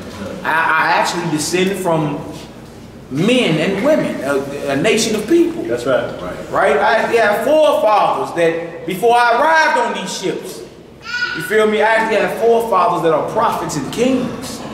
You understand? They have a special, peculiar spot with the Most High if I'm obedient to his cause. All right, so let's get this right. Exodus, the 11th chapter. The book of Exodus, chapter 11, verse 1. Yes, sir. And Yahweh said unto Moses, Yet will I bring one plague more upon Pharaoh and upon Egypt. Afterwards he will let you go hence. When he shall let you go, he shall surely thrust you out hence altogether. Now Egypt is the ancient America. Egypt was the powerhouse of the ancient world. That's right. So the fact that Egypt was being brought down, right, it's just like modern day America being brought down. And in your mind you'll be like, whatever God that is that dropped America must be the one and only true God. Because America got over 1,000 military bases. It ain't nothing but 150 some countries in this deal. In the world. There's only 7 continents. So their power and their influence is well known, just like ancient Egypt. Well known for its military. That's right. Well known for its dominance. Well known for its agriculture and all that. You understand? So the equivalent, if you reading this and like, I can't picture this or picture where you at today, Father. And the Lord like, look, I'm sending one more plague. Once I get done with old Donald Trump, he gonna know exactly who God is. That's the modern day Pharaoh. You feel me? So if you never can picture it, put the modern terms in here and you'll get a better understanding. Like, wow, that's deep right there.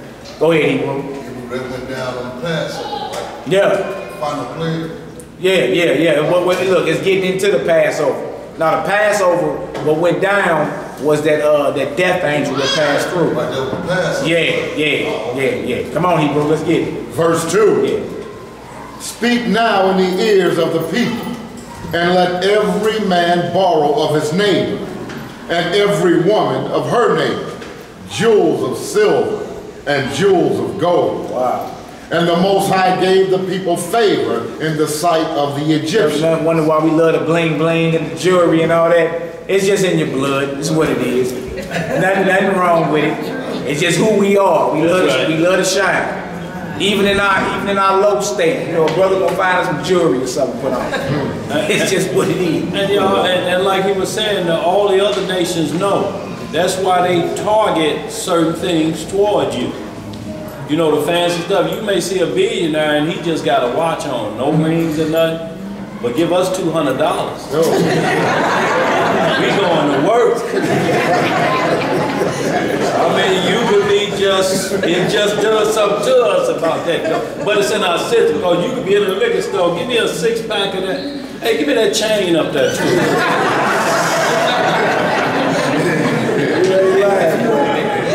Because they carry everything we want. Jacob the jeweler, they give us everything. They give us our culture, but with a different mindset, so to speak. Where we start to worship those type of individual trinkets, so to speak. Yeah.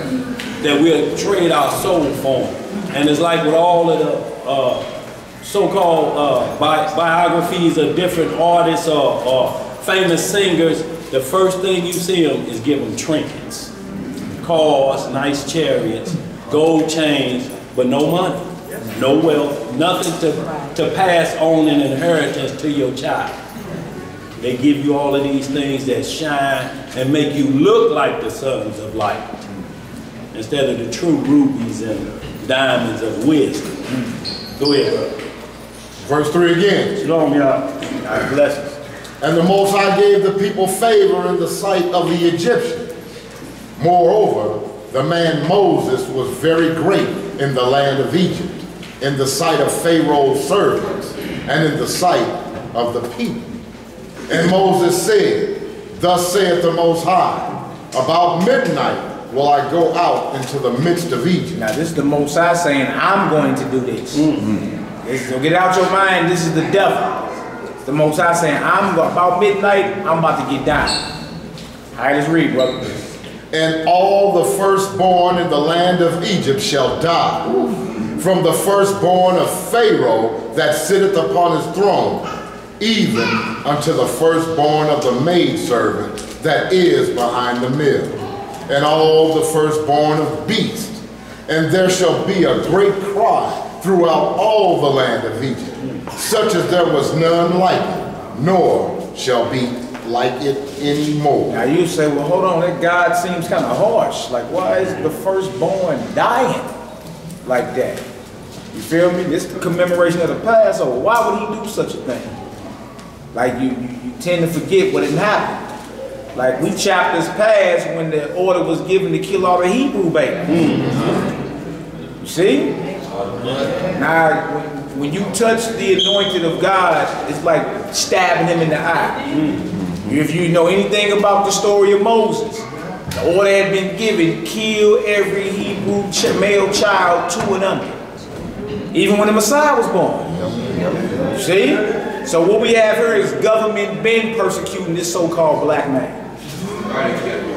They still do it today. To this very day. Through the various, Planned Parenthoods and all that, but nonetheless, government been persecuting the Hebrew man.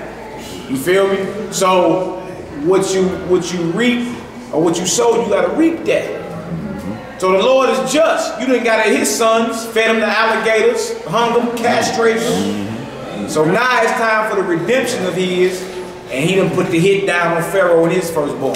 That's right. If you go to Exodus chapter 4, he say, Israel is my son. That's right. Right? Let my son go before I kill your son. You see? So the Lord take us very serious, and we're very special in his eyes. So it's just a defense. If you look at somebody and say, well, you worship a God that's a baby killer.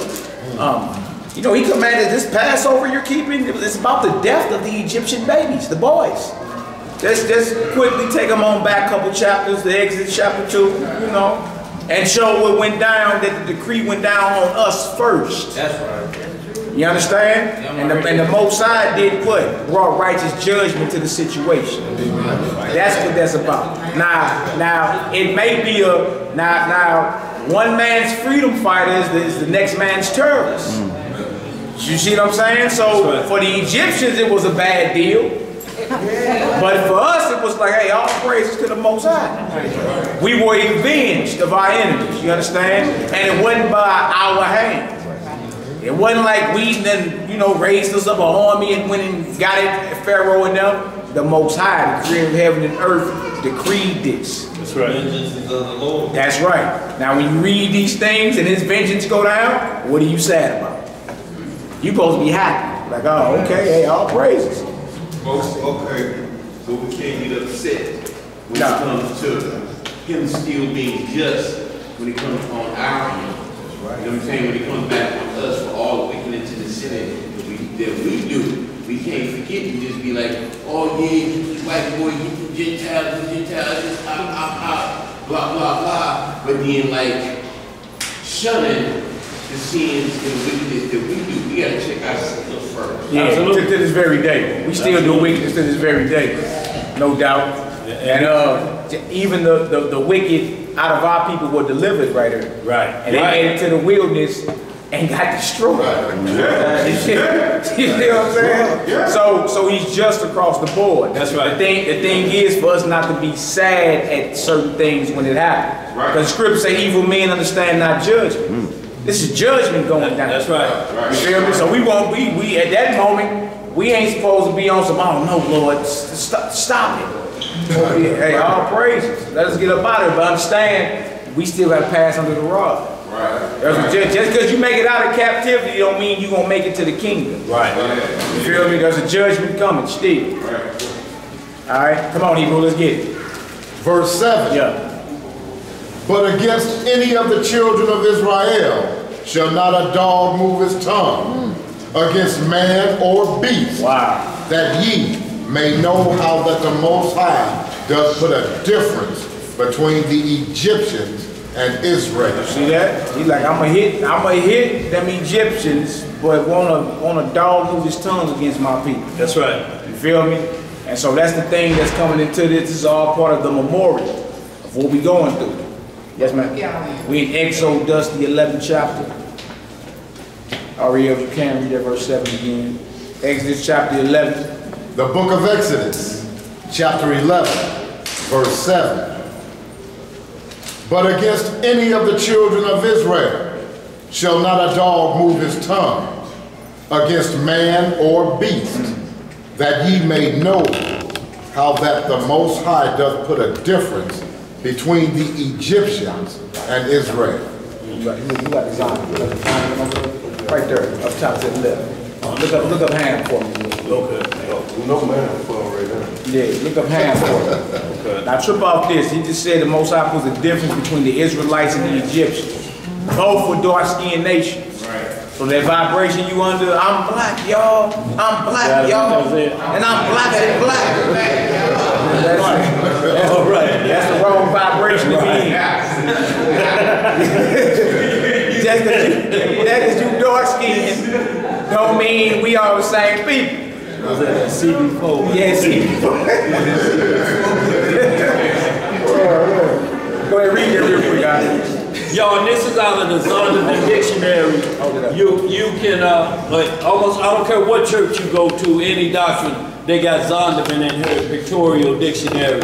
It's the one almost all churches use, but they don't even teach what's in here. And most of them have, you know, and you'll see all of the names, like, it's great, I use it all the time, Billy Graham. But you think he gonna read, Billy Graham gonna read what he about to read. We gonna see. The high tone of the work and excellent illustrations make this a prized volume, Christianity Today. So see how we're saying is without excuse, y'all? Everybody get it. You ain't gonna be, doctrine don't make you escape what you supposed, the tub you have to sit on. Your own soul and be accountable for it. So it's everywhere, y'all. Like he said, the word is not, we just overlook things that just right in our face. You know, and a lot of it because we choose to look the other way. You see somewhere, if I look this way, I didn't see it. Yeah. Didn't nobody see me see it, so only I know I didn't see it. Well, the Lord see all. That's right. Go ahead, brother. Ham, the youngest son of Noah, born probably about 96 years before the flood, and one of the 8 persons to live through the flood. He became the progenitor of the dark races, not the Negro. Hold on. Not the who? Not the Negro. So he's the father of the dark races, but not you. You're not a Hamite. Who are the Hamites? Go ahead. But the Egyptians. Ain't we reading about these Egyptians? That's right. But the Egyptians. Go ahead. Ethiopians, Libyans, and Canaanites. So what's the difference? Like you got Negroes today believing they're Kemites. Believing they're Africans. Right. You understand? Descendants of Ham. But even right here in the Zondervan Bible Dictionary, it's like, look, this father of the dark races, but not you. So if you're not a Hamite, then who are you?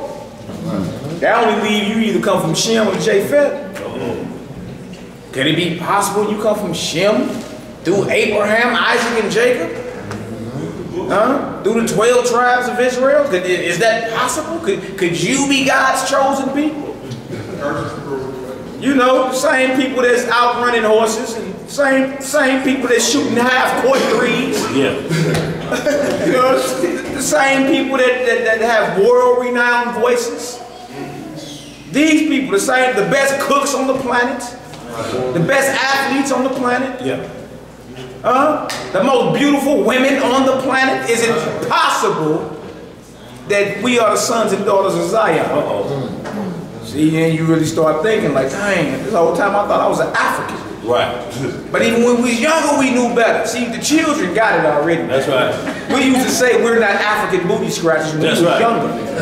Right. Like we knew better. Like, man, that ain't me. That's not my spirit. And if you pointed at somebody, he African booty scratching. No, I ain't. No, I ain't. Another thing, they'll read you, they don't read you that first part of Ham, but they'll read you this last part, which is out of Genesis 9, to say why we cursed. His indecency when his father lay drunken, he brought a curse upon Canaan. They use that to say that's why we curse, but it ain't got nothing to do with us. They ain't read the part up top that say it ain't got, we are not Ham. Right. And the curse fell on Canaan, not Ham. Right. But they say that's your Ham and that curse is on you. That's why you in this situation. Yeah. No. What's the name of that book again? It's on hold. Bible dictionary.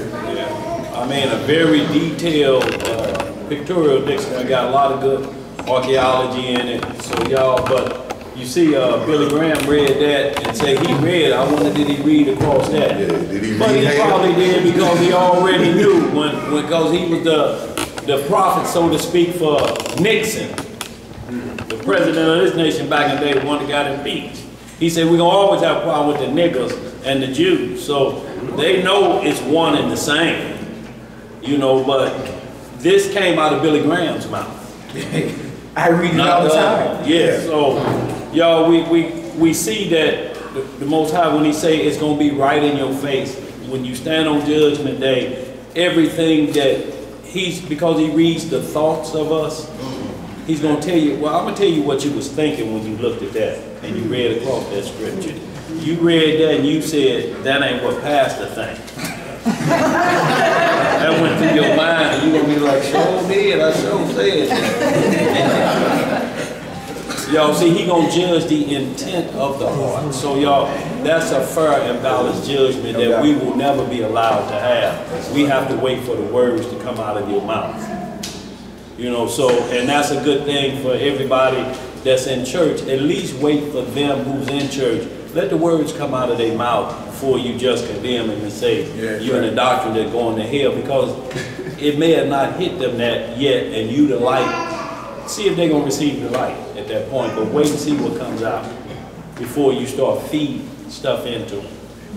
Yeah, you get overzealous at points. Like some of us was in our early 20s when we found this information out. Yeah. Oh my Lord. Whoa. We was terrorized. To this day, you know, sometimes you run across somebody be able to, you know, hey man, I apologize the way I came off about 10 years ago. Hey man, I took his head off. Like major. But thank the Most High for brothers and teachers like my brother Daniel to the left, you know, like plenty of wisdom.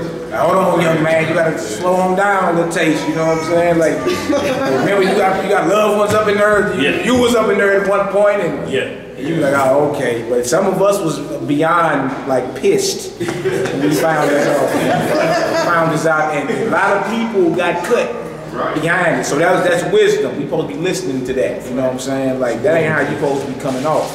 You feel me? Because the hour gonna come with temptation to where everybody gonna have to choose up. That's right. You feel me? They hearing what you saying. You feel me? You start getting them calls about 3 in the morning. Cuz, hey, what's that one scripture that, you know, you don't be in the spirit. I told you so. I don't even be on that. Like, man, look, right over, you looking for Exodus, the 12th chapter, brother. You know, may the Lord be with you. You know what I'm saying? Type and leave it at that and let the Most High handle his business. Hold on, sister. His hand was up first and come to you. Well, John. It's funny you should mention it, and it's sad. I showed that very same thing to a brother and a Gentile, and guess what? Yeah, well, we know. I showed it to him, and I made him read it. Yeah. But he was like, he couldn't understand the difference, though. I said, you see it said, not the Negro. Yeah. Then he, you know, he had the nerve to say, who supposed to be here?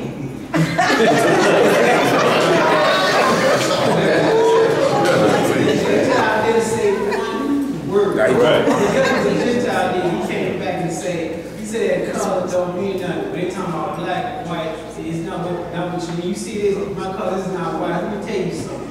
I said, when I went to go get a job, when the application your people made, it said black, white, or up. And I don't care what you say, white people, you know know this, Jim, I just not play this game. So he tried to make me stay hush to keep the brother and so, you know, he can continue to argue.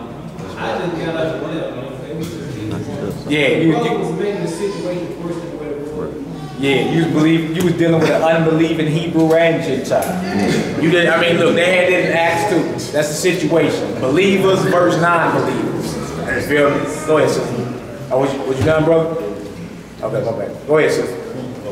They're gonna have I may have an opportunity as of yesterday to be on a documentary that's gonna be put on TV, and of course I'm gonna be calling some of my brothers to be there with me because I don't know it all, but they were mentioning the differences between the Hamites and the black people. Yeah. And it started with the situation that's going on down there now in off of West Florissant, down on the corner where that little liquor store is. They down there protesting.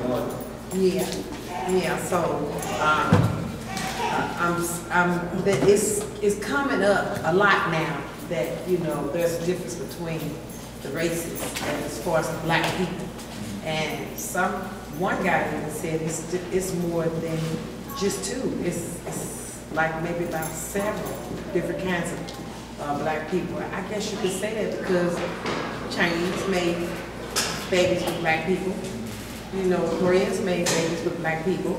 You know, all different nationalities. So either or they, you know, still debating between, you know, the black races. Yeah, even on the continent of Africa, all them not united. Like you got different nations, Libyans, you know, Nigerians, Kenyans. Right. You feel me? You got different nations and none of them are united. You feel me? It's not based off your skin color, it's based off your belief for one, your ideology, belief, and like whose dominion are you under. You see what I'm saying? So all dark-skinned people are not the same people. That's right. That's just what it is, you know what I'm saying? That's something that we've been brainwashed to believe here in America after the French Revolution in 1789. That's when they turned your world black and white. You feel me? But Europe ain't even united. You feel me? You can't call a Frenchman a Spaniard. He'll probably try to cuss you out in his own native tongue. Like that ain't who I am. Right. You feel me? Even down to the England and the Irish. England, they still beefing to this very day. The Irish, they look the same, got the same accent and everything. But to this day, they don't like those on the mainland. That's right. You see what I'm saying? So that's a mindset that was forced on us while we were actually in slavery to make us believe that the world was just black and white. That's not the truth. The world was divided into nations. And it's just the same thing that they don't even call themselves Africans. They're Sudanese or Kenyans or Canaan. You know, they're not Africans. They tell you what nation they're from. Right, absolutely. They would never call themselves Africans. Even all the other nations won't call them Africans. Like Akeem Olajuwon played basketball for the Houston Rockets. They called them that great Nigerian. What was that one boy that played for the Chiefs, the running back? Christian Okoye. Christian Okoye. Yeah, they call him something like the Egyptian Nigerian nightmare. So they label what nation they come from. We're the only people because it was prophesied we would become a byword and a proverb. A byword is another name of something else other than the nation you came from, which may be a color. And we was named after a hairstyle, Afro-Americans, coloreds, blacks, coons, so all of the bywords except who you are. But they never do that with any other nation.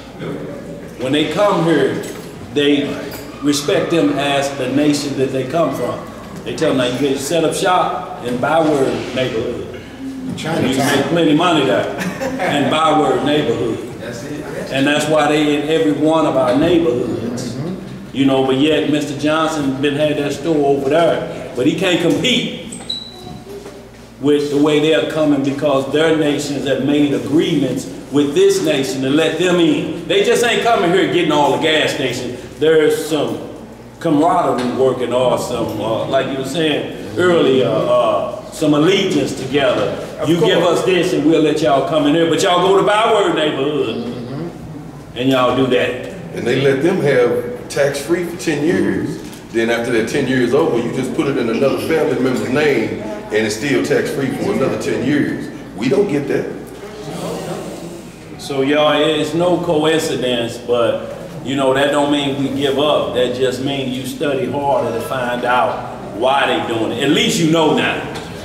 Because you won't be comparing yourself to another African that's got a shop set up there and he's making all the money and they got all of the hair braiding going on. Right. You know, they put them 2 Africans on my head. Girl, made me so mad, plaiting my hair and talking in that African talk. Spitting and breath stinking, but good work. And charge you a lot. They get in all of their hair products. So y'all, they got them in position of what we love. All of the fish and chicken places. Who you think they, why do you think they got in this neighborhood? They know what we like. You ain't lying, bro. That gas station. Yeah, gas station. I never thought you could buy gas and chicken at the same time. Right, and if you get one that's really into it, he got a motel sitting next to his gas station and his liquor store. So when you get your little food and you get your little liquor and some gas, then you go right next door to his hot cheap joint. And he's making, and then they move out to Chesterfield. That's what they do. Y'all, so it's not an attack on them. They just doing what they've been allowed to do to the Byword people. Y'all, and we the only people that do that call that, well, I'm not this, I'm a Gentile. Well, even the Gentiles know what nations they from. That's right. They are named. A Frenchman from France and German from Germany. So we the only people that ain't got a clue that our Ancestry.com stops at the plantation. Right. Go no further. Look here. I'm actually off of the Johnson plantation. Amazon sale.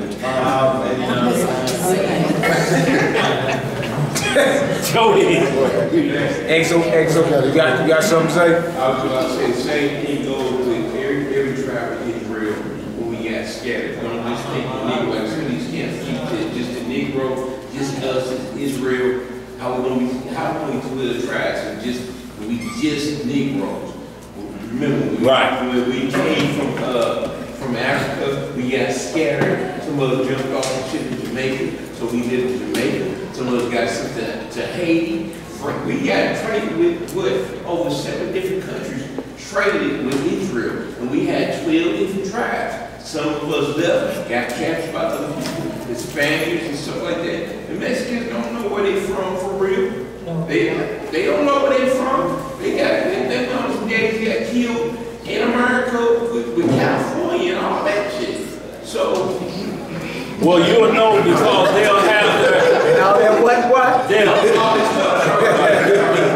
have their slave master's name. Like all the Jamaicans, their last name are Johnson, Ben Johnson, Usain Bolt. These are European last names. So they just Israel. That was the drop-off point, like he said. As the ships are moving, they're dropping off because the prophecies you're gonna be in the 4 corners of the earth. Right. You're gonna be among all nations. So this is way deeper than this skin color thing, though. If you take an African and you take a Negro and cut their bodies in half, your organs are shaped different than theirs. Your pineal glands are bigger than theirs. The way your blood circulating structure is different than theirs. Your cheekbones are rounded than theirs. Your nose are more rounded, flattened than theirs. Their cheekbones are high. Your lungs are bigger than theirs. The oxygen we breathe, the way the sun reacts to our melanin in our body, everything about us is chemically constructed different than an African. Yeah. So even when you get into the science, when you get into the medicine of this thing, it's way deeper than what we think. It's actually our blood. Our blood is different from anybody on planet Earth. That's talking about Israel, period. But when you get to that Negro of Judah, we're even different from the rest of the 12 tribes. That's why Christ came out of the tribe of Judah. We are that chief tribe. We're even different from the rest of Israel. So like us biochemically constructed, we're biochemically constructed different from everybody on planet Earth. So when you get down to the nitty gritty, no, we are not Africans by far. the way your hair grows, the way your digestive system, the way your feet are shaped. That's right. You can even look at a Negro feet and look at an Egyptian feet. It'll show you by the curve of their feet, like ours curve straight up. Like whenever your second toe is bigger than the big toe, you have more African than you, than Israelite. Seriously, like everything about us is chemically constructed differently. Everything. Only thing that we share is melanated pigment. That's it. Not melanin, but melanated pigment, means melatonin. That's the only thing. That's why we dark nations. But that's all it is dark nations. Everybody was dark at that point. So what separated us? The bloodline. And with your bloodline come culture. And with your culture come land. And with your land come language. Totally different people, man. Yeah, and when you see the forensic file, they can tell this femur bone is from what they may say a young African American, about 18 years old. How do they know that from that femur bone that's not from a 18-year-old white person or Chinese person? How do they know the difference? Because everybody's and they know y'all, so y'all, it's self-evident. It's just the fact that we choose to believe it or not. And because of the situation that we find ourselves in, a lot of our people don't want to take part in it because they say, I don't want none of them curses. No, y'all can have that. I'ma just stay over here where I'm at. I'll stay an African American. It's less trouble on me from what y'all read. I don't want none of that Deuteronomy 28. Well, you gonna get it anyway. Just like we finna read, like Pharaoh had to put all of Israel out. Dathan was the biggest Uncle Tom that planet Earth had ever seen. You think David Clark's bad. And a few of them other boys was bad. Clarence Thomas and Steve Harvey now. And all of them, you think that was bad. Dathan was the one on the Ten Commandments that come on all the time when Pharaoh said, you'll kill your own mother. He said, if it pleased the Pharaoh. He was the one that challenged Moses when they got to the Red Sea, so blood was put on his doorpost for him to make it through. This is a just God. But once you get there, that Ezekiel we read, you got to stand on your own at that point. Because see, as a child, you didn't do anything to be born in captivity. Like we didn't do anything to be born in captivity, so you automatically get that opportunity at the last hour. Yeah. You've been hearing it. Know you've been hearing it. You in that neighborhood. Know you've been hearing it. Remember this? And once you get through, then you stuck because you don't know what to do. You're trying to watch and see what everybody else is doing, but you don't know about how to be patient and all the stuff that he was reading. That it's the time of, you know, Jacob's trouble, so they don't know what to do. So the best thing for them to do is turn back from where I just came from. Let's go back to Egypt. Yeah. I know about Egypt. Right. And everybody do. Any nation on planet Earth can identify in Egypt because every nation on planet Earth done ruled in Egypt at one point in time. So when anybody want to go back to their roots and study, Egypt gonna come up somewhere in anybody's roots. Anybody's. That's where everybody go back to. But man, we totally different people, man. Yeah. Totally. I mean, you can tell. I mean, just by observing, you dance different and all that. You feel me? You know, Africans out there cutting no rugs like y'all. No. And they don't happen. Just observe.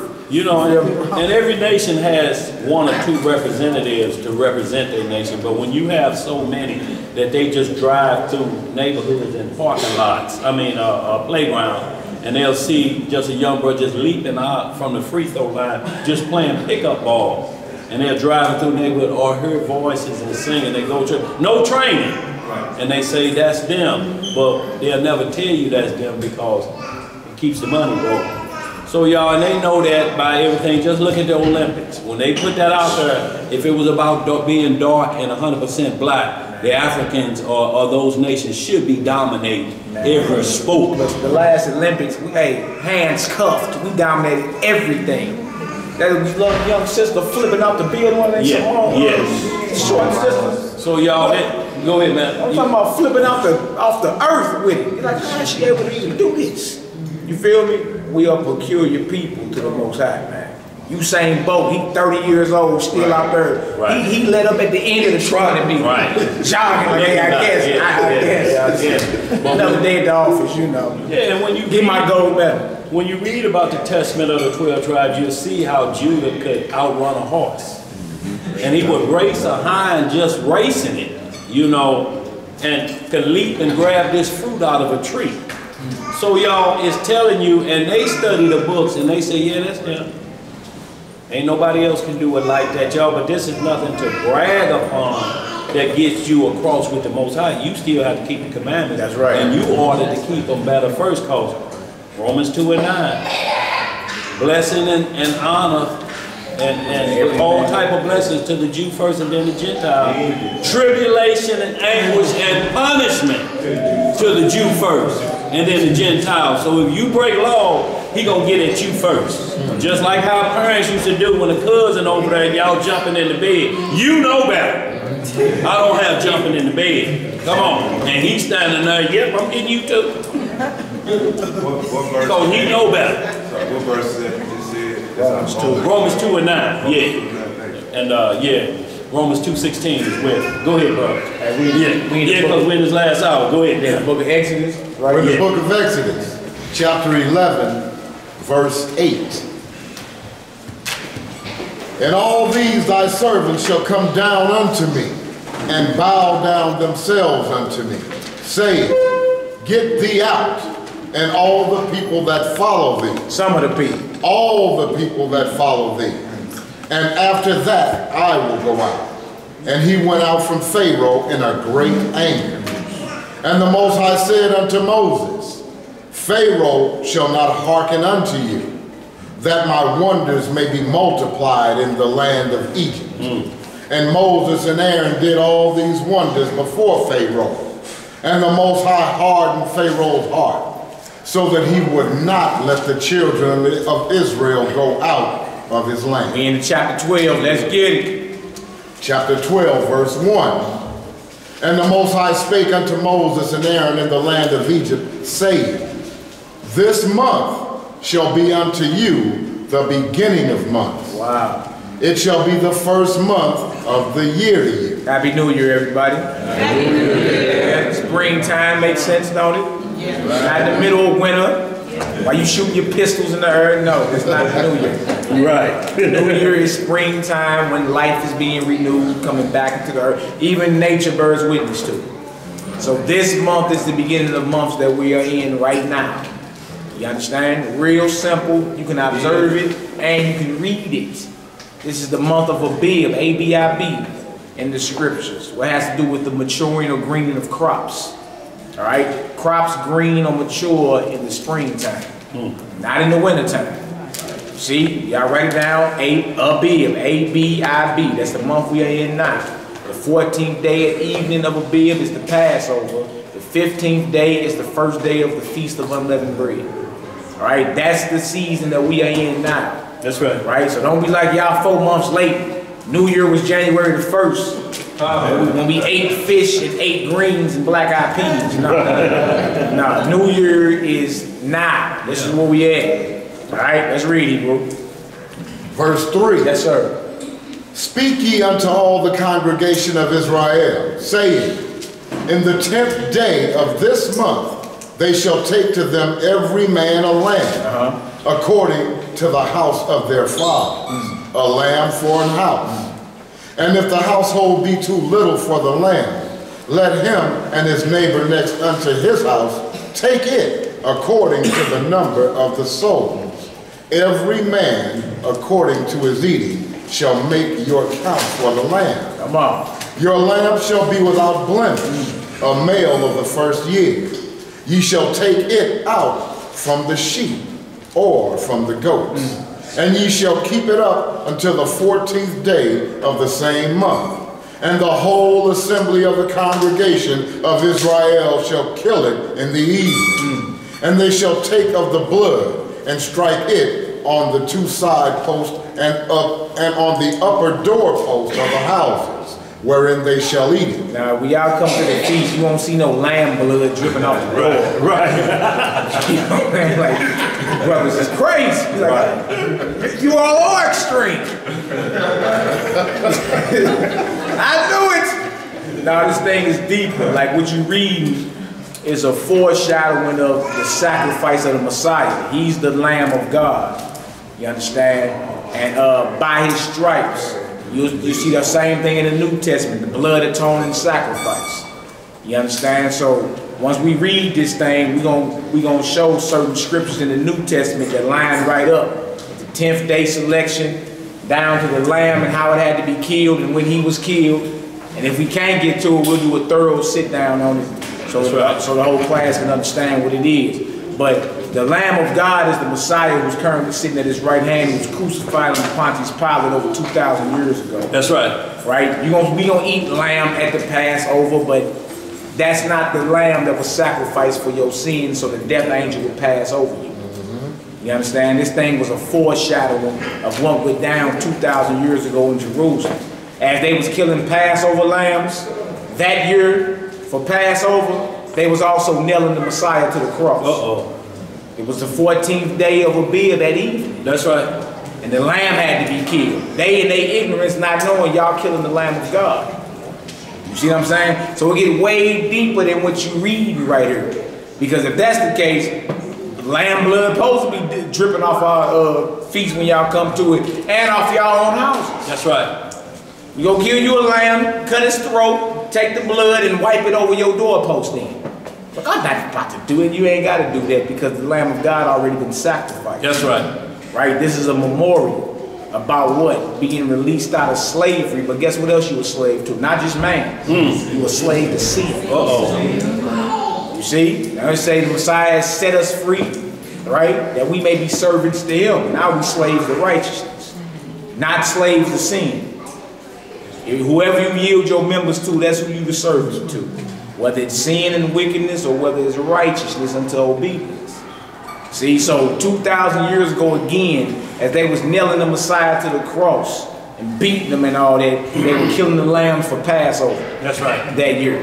You see what I'm saying? It was the 14th day of Abib. It was not Easter.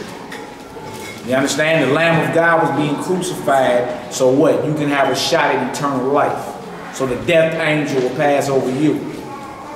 Real talk. If we can't get into it today because of time, we'll do a sit down probably tomorrow or something and go thorough into it. It all line up from the time the woman anointed him or prepped him for his birth, and then not his birth but his death, and wiped the oil up with her hair. Yeah. Everybody got mad and was like, "We gonna get that to the poor." And he's like, "Look, leave this woman alone. You feel me? She doing this against the day of my death." That's right. You understand? You understand what I'm saying? Then he goes into the next day. He goes into the temple and overthrow the tables, and he get down on them, and they questioning him. You feel me? Or examining the Lamb of God, and he comes out without a blemish. You feel me? Because his doctrine was flawless. They not knowing they straight selecting the Lamb of God. That's and right. by the 14th day at evening, he was took off the cross by Joseph Arimathea and laid in a sepulchre that no man had ever laid in. He had to be off that cross by the first day of unleavened bread. That's right. You feel me? So I'm talking about his whole trial and everything line up with what you reading right now. So if it's hard to grasp this on the fly, we'll do a thorough sit down and really get into it. We do it every year, you understand? Yeah. We kind of press for time. You did, but it's deeper than just you being a slave to man. You were a slave to your lower member. You were a slave to sin. You understand? And the Messiah has come that we may have life. That's right. And not be a slave to sin, but be a servant to righteousness. You understand? The true Lamb of God, not none of these pictures you've been seeing, right. Not none of these jacklegs out of New York claiming they the Holy Spirit or nothing of that. Nothing. If you really examine his trial, his betrayal, when the woman poured that costly ointment on him and everybody got mad, we gonna get that to the poor. And he's like, leave that woman alone. You feel me? She prepping me for my death. That's right. And then when he was examined by the elders and Pharisees and them, that's them examining the lamb, making sure he's without blemish. You gonna get it? Easy work. I ain't gonna be safe. Shalom. Y'all don't rush them, y'all. That's a star in the house. That's the star that show underground. Just like me, all right, come on, let's read this. Let's get into it. Hey, and let me say this before y'all move on. You always see that the Lord hardened Pharaoh's heart, so a lot of people would be thinking, why would he not give him a chance to give in?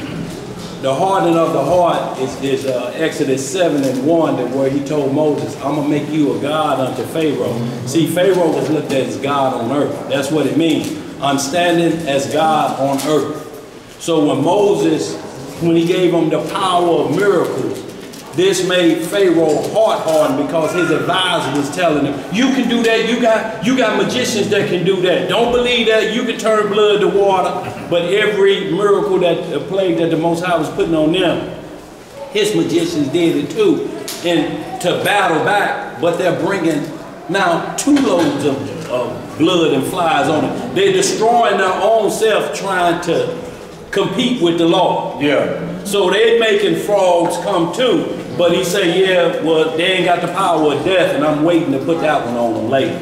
Right. So Moses, go back and tell them again what I said. So now they're saying, you're God, not Moses, not his God either. And that hardened Pharaoh's heart. Just like Donald Trump hardened his heart. Congress and all them telling him he can't do nothing. He said, I'm going to do it anyway. Don't tweet, I'm going to do it anyway. That's what I do. Don't wait on Congress. And by the way, give me that fake birth certificate again, Obama. I'm sick of it. See, his heart is hard. He still have to look for something that's going to make him God still on earth. I don't want to follow behind no black man. That's why he ain't really staying in the White House. He keeps staying at his Florida retreat. I really don't want to be in there. I don't like the way it smells. Got remnants of chicken and Al Green in the background. So what's happening is, you know, so y'all read Exodus 7:1 and y'all understand the hardened heart part, that he made Moses a God and Pharaoh was considered God on earth. No doubt. So y'all, that'll do it. That's where that competition came in at, but he said, I'm going to put this one on it that's going to break him down to his knees. That's right. But go ahead. Hey, look, and hold that. Let's show them real quick about the Messiah, the Passover. We're right back there. Hold y'all spot. 1 Corinthians 5, real quick, New Testament. 1 Corinthians 5, we're going to read 6 through 8. Let's show you the Messiah is the Passover lamb. Just real quick. And then hold John 1 for me. 29 and verse 36. That's his show. 1 Corinthians chapter 5. Yes, sir. Verse 6 through 8. Let's show that. You make a claim, you got to prove, right? That's right. Can't just be shooting the breeze, you know. Let's go prove that he's the Passover lamb. All this was a foreshadowing of the ultimate sacrifice that he would lay down. And if you think it's a guy, oh no, he's mythological. You know, Horus had 12 disciples, and you know, that's a lie. You won't find that written in Egypt nowhere. Nowhere. You'll find it written on the internet somewhere from some unbelievers from 100 years ago. But I have yet to see anybody pull that story out there, Book of the Dead. I have too, I ain't seen it. I ain't seen it. Some of us got a Book of the Dead. Well, when it got it for them, show it to them. It ain't in there. The Christ story was, plagiarized. All that's on CNN. You know what I'm saying? I had one tell me, what's the Book of the Dead? He didn't even know. Don't even know your own book. You don't know what it is. So some people claim the Messiah was a myth. You know, all this was stolen out of Egypt, but then we say go into Egypt and find it for me. It ain't even there. You know, it's more people that talk about the Messiah than talk about Moses. That's right. I'm talking about people in history. Like Caesars and all that. And we got some of the books, you know what I'm saying? His enemies, they talking bad about him. But hey, nonetheless, you ain't talking bad about somebody that's fake. Exactly. That's right. That don't exist. Right, that don't make sense, dude. No, even in the Talmud, even in the Talmud, which is some madness that them Jewish people read or whatever. You dig? They talking bad about him in there. You feel me? They admit he was crucified.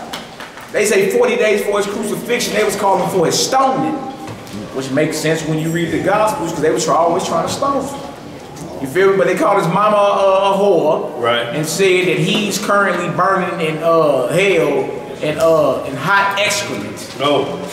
But again, you ain't talking all that about Santa Claus. Right. Santa Claus fake. You feel me? We got historical records of the Messiah's enemies talking about him. So if anybody under that impression, he was fake, he didn't exist, you know, he was made up by the Romans, that's another lie. Why they talking bad about him then if he wasn't real? Right, he shouldn't have been talked about. They should time off. Yeah.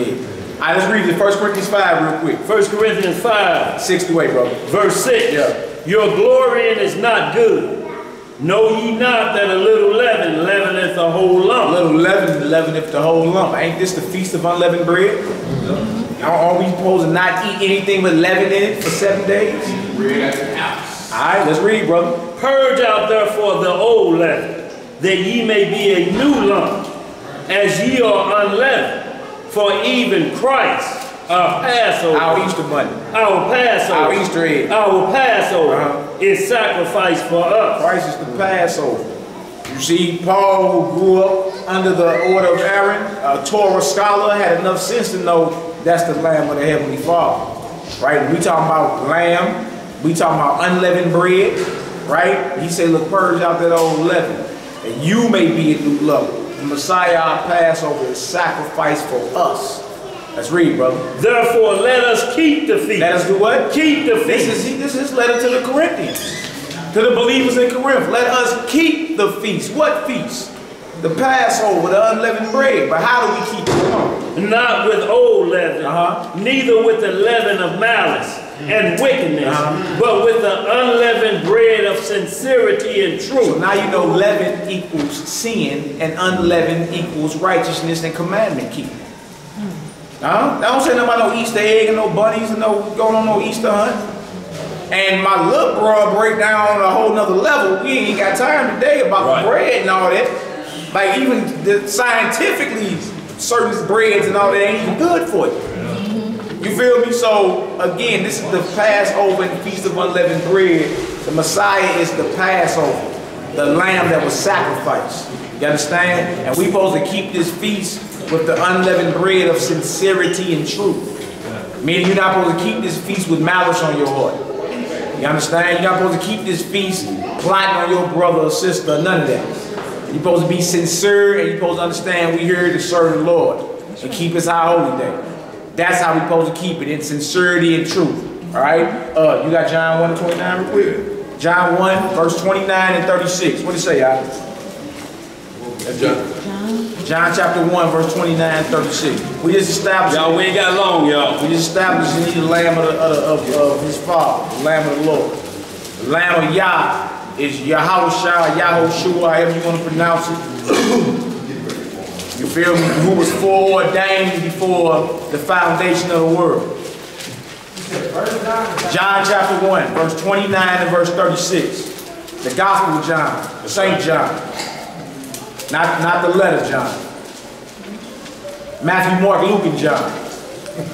Yeah, that'll get it right there. Yeah, Matthew, Mark, Luke, and John. You know which one that one is. We got a real. Ronnie, Bobby, Mickey, Ricky, and Mike.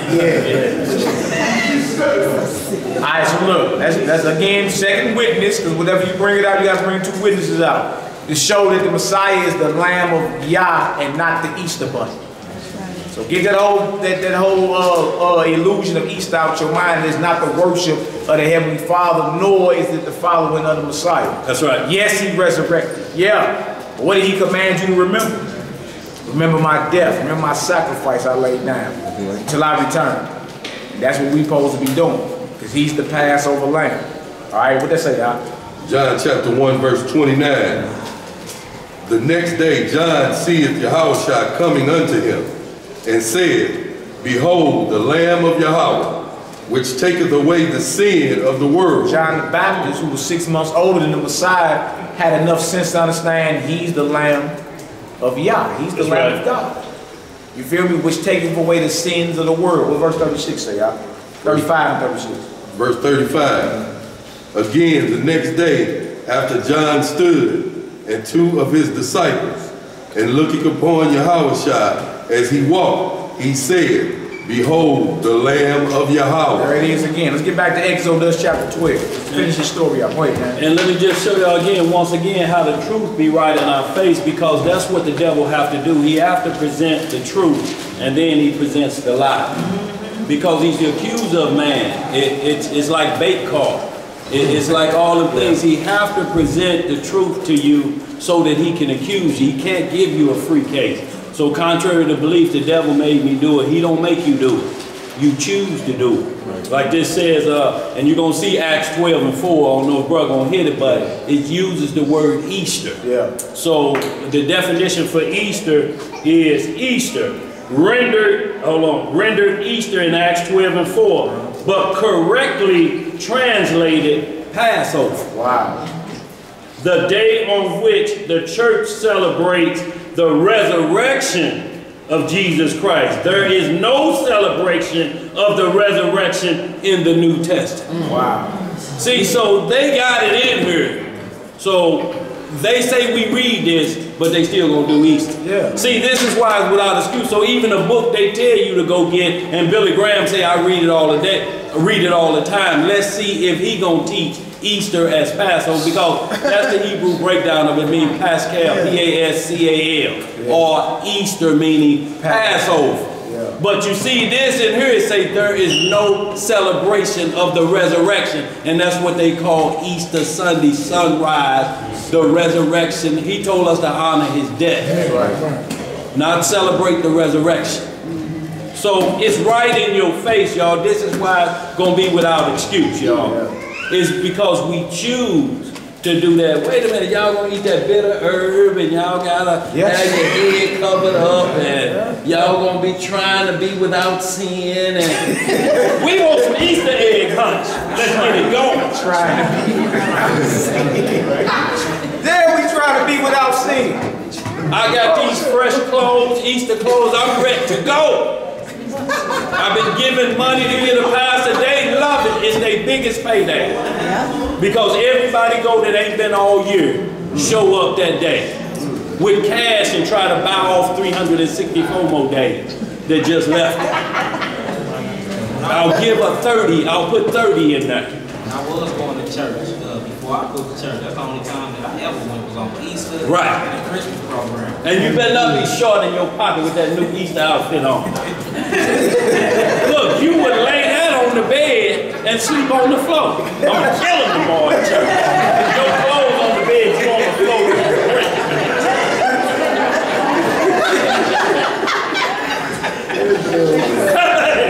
Y'all know how we did it? Y'all ain't no need us fooling ourselves, y'all. Go ahead, boy. And they be playing some jumping music so you can walk around during office time. Yeah, they know what to do. And then he'll embarrass you. Some of you I see out here ain't been here all year. Taking the seats of others who've been here, but it's okay. Because he's looking for bulges in front pockets. And then he talk you into, well, the church need help today. And then you feeling compelled because you ain't been there all year. And you ain't got them gaiters on to be pulling out. Everything you pull out of your pocket better be able to fold. When you throw it in that plate. No change. No change. Keep that for mama laters, as that old lady used to say. Yeah, well, she tell me go to the store, get me a Pepsi, and get you some marmalades. So that's what we're saying, y'all. So you have to understand how this system is working against the scripture, but it's right in here. It tells you not to do that, and we read it and we say, this ain't no fun. The Passover ain't no fun. That's fun. I don't want to hear about blood and walking through the Red Sea. I'm looking for some eggs to hunt for. Y'all, and if you don't understand why the bunny is there, it's about the fertility god. Bunny reproduce every time you see a bunny commercial, you see one, and then you see 1,000 of them. That's what it's about. That's the switch. It's a fertility ritual. Yeah. To a goddess, an ancient Babylonian deity. That's what you involved in. And also in that same Acts 12 where it says east, it says, and those were the days of unleavened bread. So what type of bread do they have on Easter Sunday? Cake pies, loaded with leaven, ham, the whole 9. So y'all, we see that Satan puts it right in your face. You have to reject it. It's the only way he can get it done. You're not going to be able to blame that on him because he shows you the way first. That's right. Satan does that. Y'all have to understand he was an archangel. He was a high priest in the heavens. Y'all think he don't know law? You don't think he used the same techniques? He used spiritual techniques on 1/3 of the angels. So who are we? Let's keep moving, y'all. We got about little time. We'll get these pies. Get everybody talk a little bit about this Passover coming up too. We'll hit this chapter. Go ahead, yes sir. Come on, Hebrew. We're in the book of Exodus. Y'all listen up, listen up. Y'all, we got long about 15 more minutes, y'all. The book of Exodus, chapter 12, verse 8. Listen up. And they shall eat the flesh in that night, roast with fire and unleavened bread, and with bitter herbs they shall eat it. Eat not of it raw, nor sodden at all with water. So ain't no eating it raw, boiling it. Go ahead. Right. But roast with fire. Barbecue that deal. Come on. His head with his legs, and with the purtenance thereof. And you shall let nothing of it remain until the morning. And that which remaineth of it until the morning, you shall burn with fire. And thus shall ye eat it. This is the mindset you're supposed to be in. This is how you eat the Passover. Come on. Listen up, y'all. With your loins girded. Come on. Your shoes on your feet. Come on. And your staff in your hand.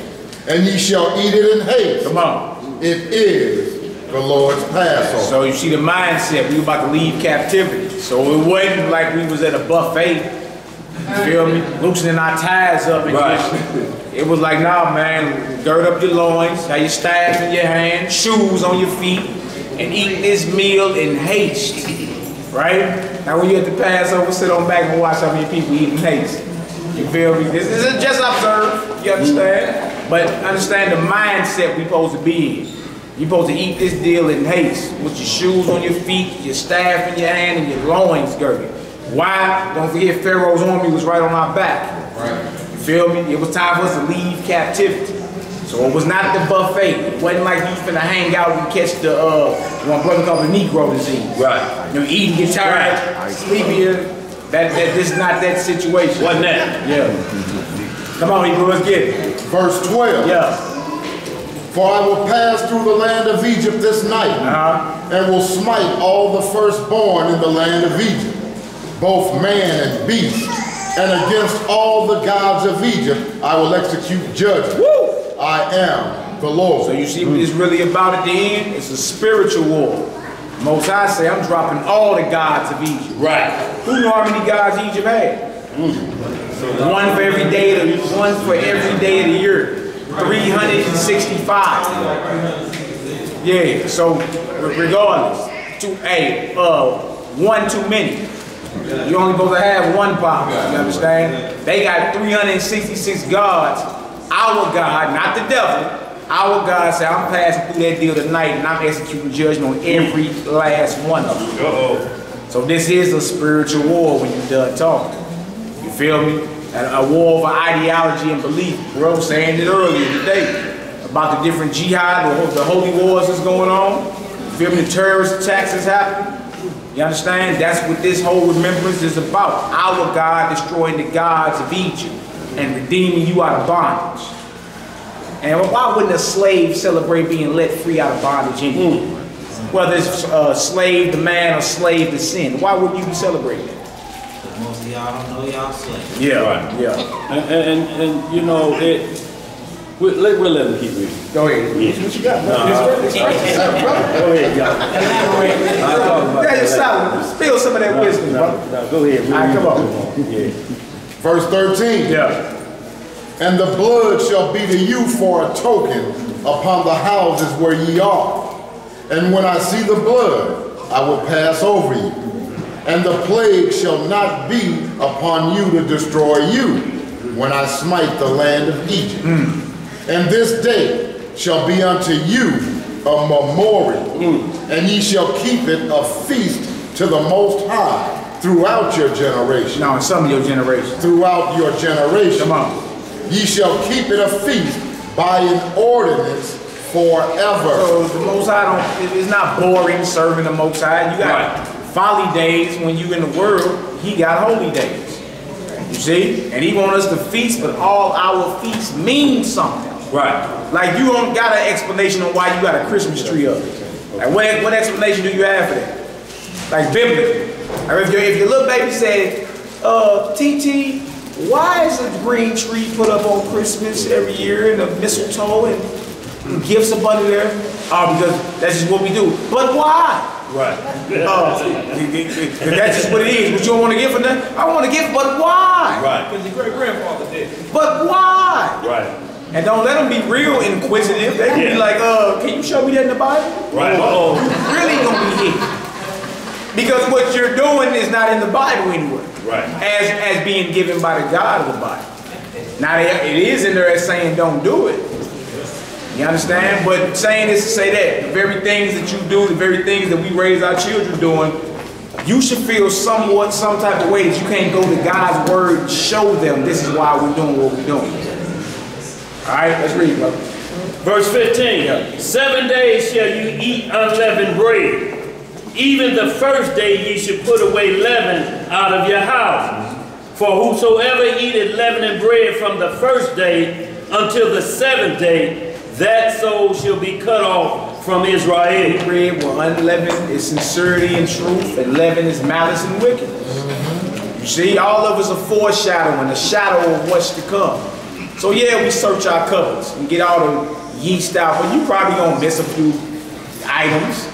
You understand? But just like you diligently searching that cabinet, that cupboard, you're supposed to be searching your mind and getting sin about your mind. That's right. Get up out of here. Sin is left. Get it up out of here. You feel me?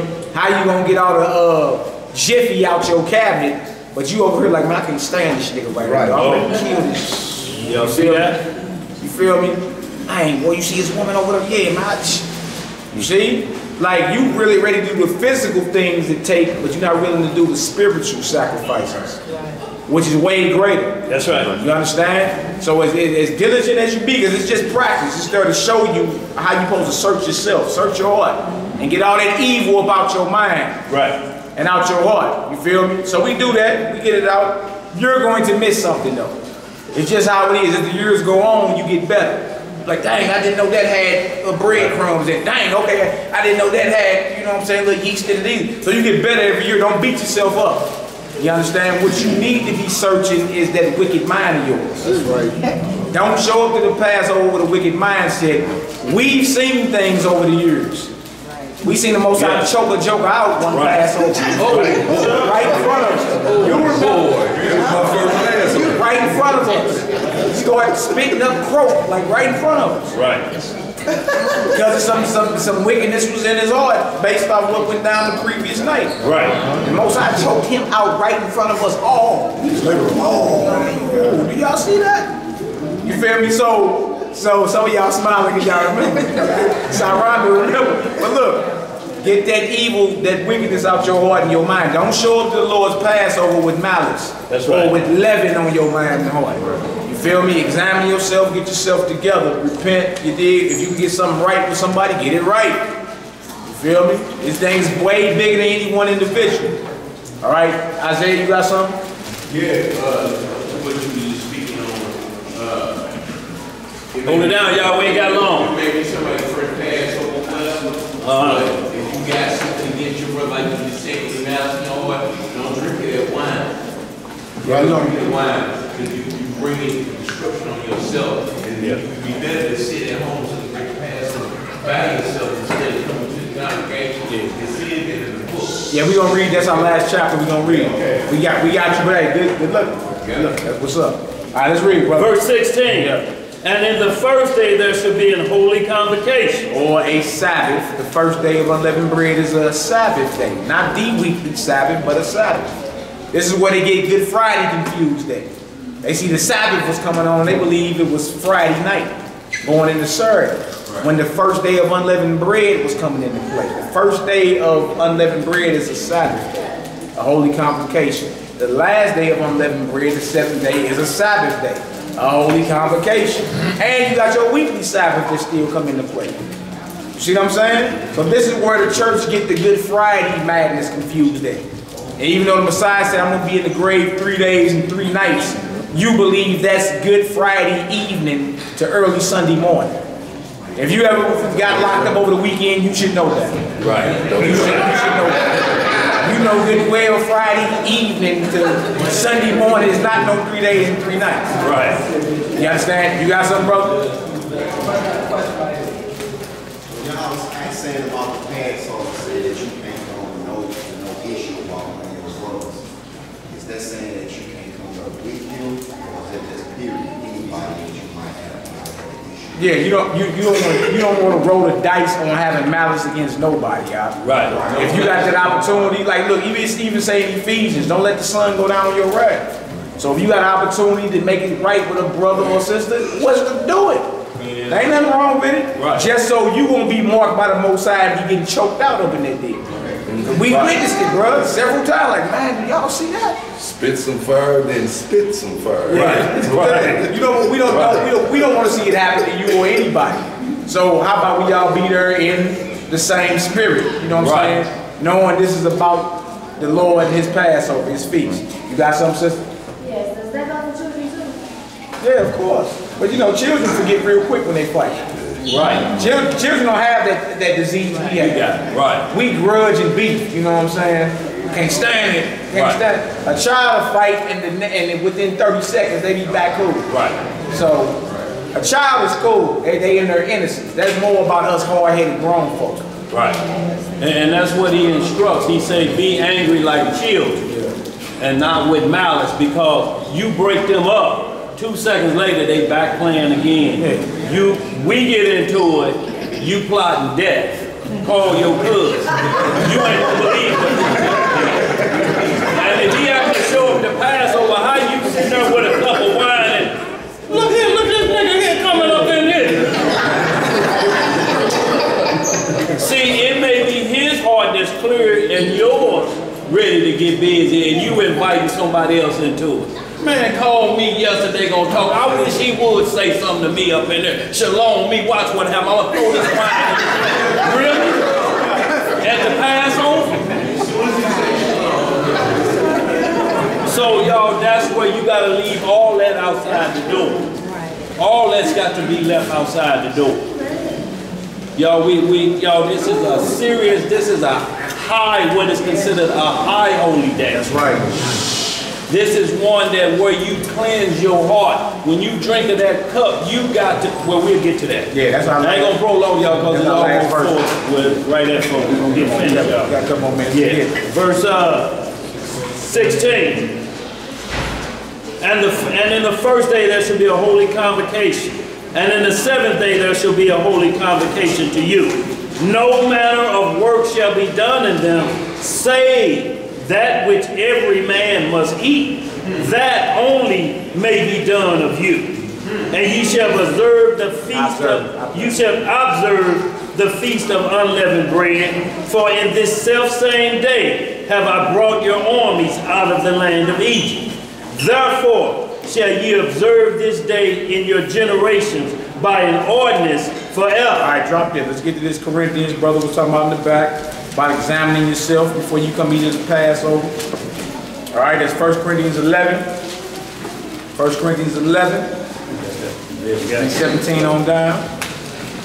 Then we got the Messiah saying, this is my blood, this is my body, you know.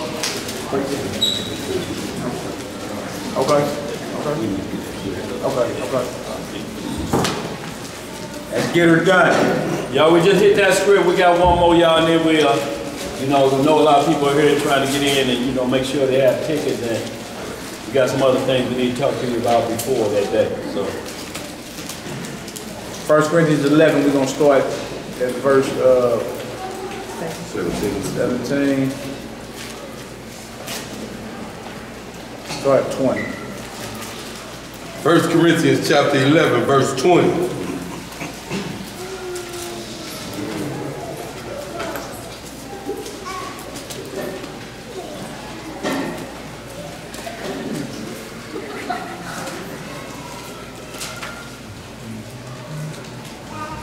First Corinthians 11, chapter 20.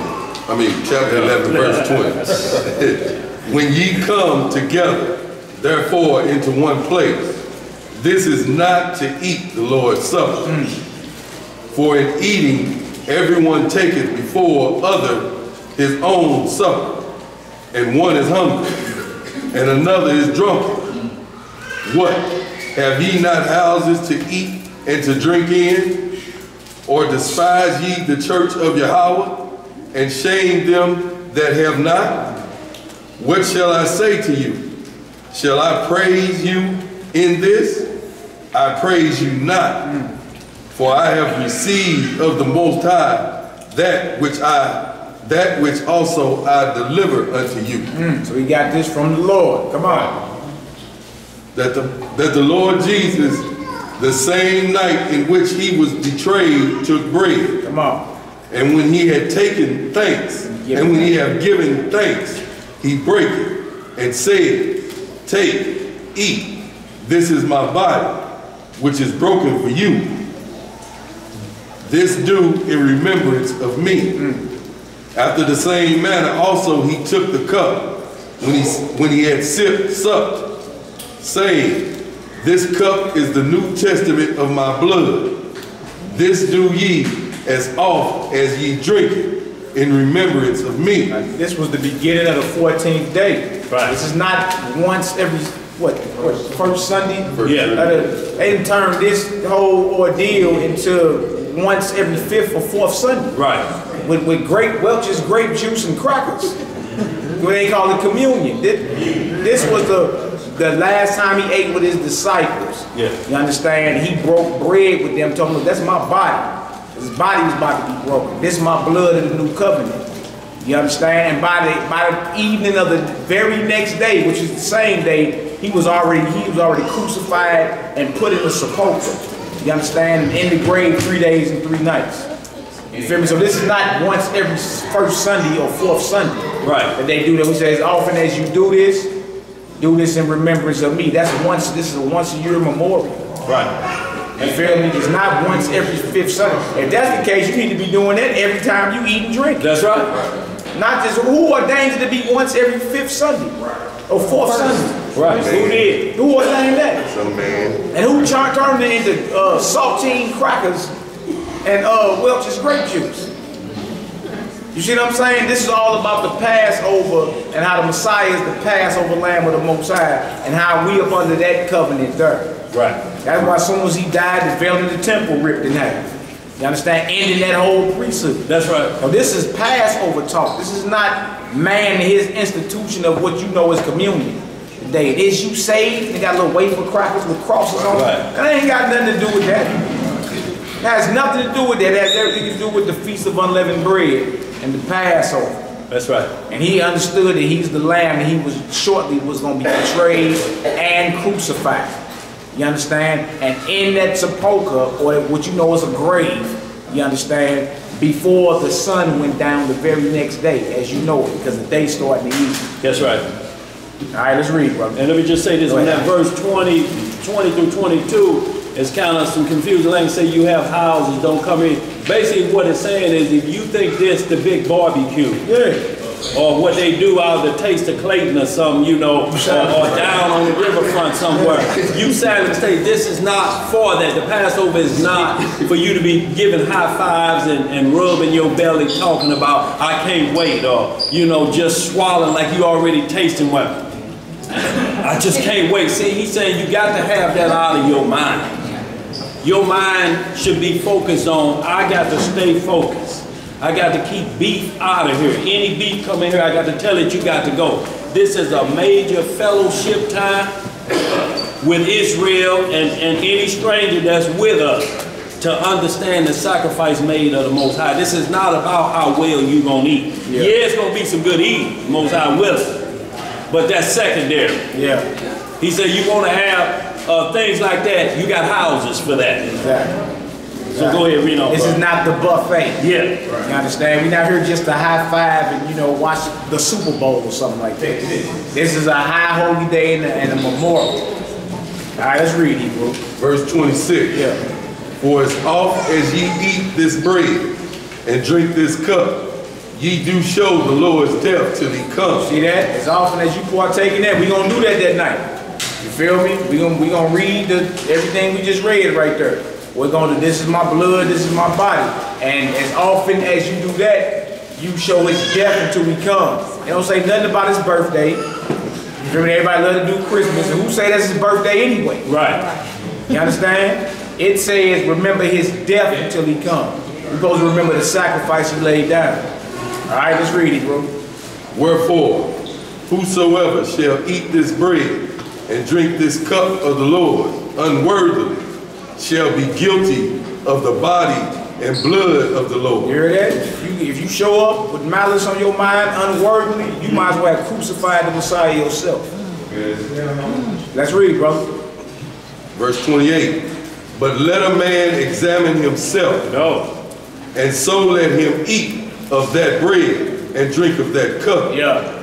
For he that eateth and drinketh unworthily, eateth and drinketh damnation to himself, not discerning the Lord's body. And who wanted to eat and drink damnation to himself? Damnation is in the Bible? Right. Paul was cussing. Right. But look, he let you know what this is. This is a serious event, a serious occasion. You don't want to be the one that's eating and drinking damnation to yourself, being marked for death by the Most High. You don't want that. So it just let us know to take it serious. You understand? Don't be in the taste of clay mode. That's right. I'm just saying. Or this ain't the Golden Corral either, man. You know what I'm saying? We here to remember the sacrifice that was laid down, so keep it serious. You know, it's gonna be a beautiful occasion. The short leggers gonna be running around, and yeah, you know, we're gonna be watching, make sure everybody protected. Yeah, but never lose focus on why we are here. That's right. You understand? And if that's the mindset and you ain't there in no malice, you should be fine. That's right. You should be fine. Not to scare anybody, but be real with yourself. We just said examine yourself, didn't right. we? So that means everybody, we're not going to have an examine thyself detector. You can't come in here. You have malice. Yeah. You ain't going to have that. No, you have to that nigga over there. You want to examine yourself. All right, remember read out. Verse 30. For this cause many are weak and sickly among you. You see that? Many are weak and sickly among you because they what? Not examining themselves. Many people are eating the Passover unworthily. That's right. You see? For this cause many are weak and sickly. Trip off that. Let's read, brother. And many sleep. When many are dead. Sleep. Many done died. You see? Come on, Hebrew. For if we would judge ourselves, we should not be judged. All that. If you just critique yourself or judge yourself every night, I could have said this better, I could have did this better, you'll be better the next day than you was the day before. That's right. If you judge yourself, because your enemy judging you, he gonna critique you up. You see, he open right there, yep, he's slipping right there. Look at him, he ain't learned nothing from that, right? If you judge yourself, you wouldn't even be judged. You just meditated and reflected over your day and said, dang, I should have said that. I came off a little wild right there, I shouldn't have did that. You know what I'm saying? Dang, I'm tripping, I should have did this instead of that. Next time that opportunity come around, you'll know how to react. Judge yourself so you won't be judged or condemned. That's right. Let's read, brother. But verse 32. But when we are judged, we are chastened of the Lord, that we should not be condemned with the world. That's right. What's that word chasten mean? Discipline you, correct you. You know, go through your fiery trial. You know? That's right. Like the Lord chastens those who love. That's right. Acceptable men are found in the furnace of adversity. Where you back that up at? 1 Peter 4 and 12. Uh-oh. Oh, okay. Good, through 19. Yeah, rapid fire, baby. Come on, let's get it. 33. Wherefore, my brethren, when ye come together to eat, tarry one for another. Do what? Tarry one for another. That's right. Come on. And if any man hunger, let him eat at home, that ye come not together unto condemnation. Wow.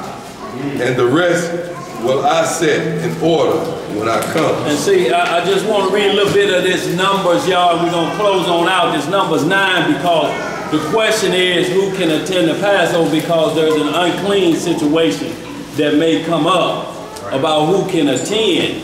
You know, so y'all, ain't nothing new under the sun. This question was asked to Moses, and Moses took it to the Lord. So we'll let the Lord explain concerning that, about who could attend the Passover, or what would constitute unclean. So if you will, just hit Numbers 9 and just hit Numbers 9 and 1 and then jump down to verse 6. Through 10, y'all, we'll close out. Sure, I got it. Numbers 9. Yeah. The book of Numbers, chapter 9, verse 1. And the Most High spake unto Moses in the wilderness of Sinai, the first month of the second year after they were come out of the land of Egypt, saying, let the children of Israel also keep the Passover at his appointed season. So this is saying the children. This means both male and female. Go ahead. Jump down. No, go ahead. Read. Verse 3. In the 14th day of this month, at even, ye shall keep it in its appointed season, according to all the rites of it. So, and according to all the ceremonies thereof shall you keep it. So jump down to verse 6. Verse 6. And there were certain men who were defiled by the dead body of a man. What were they defiled by? The dead body of a man. See, y'all, wasn't nothing more unclean than a dead body. And they say they were defiled by that. Or basically, it could have been an undertaker, or possibly had to bury somebody before sundown. So should the undertaker miss the Passover?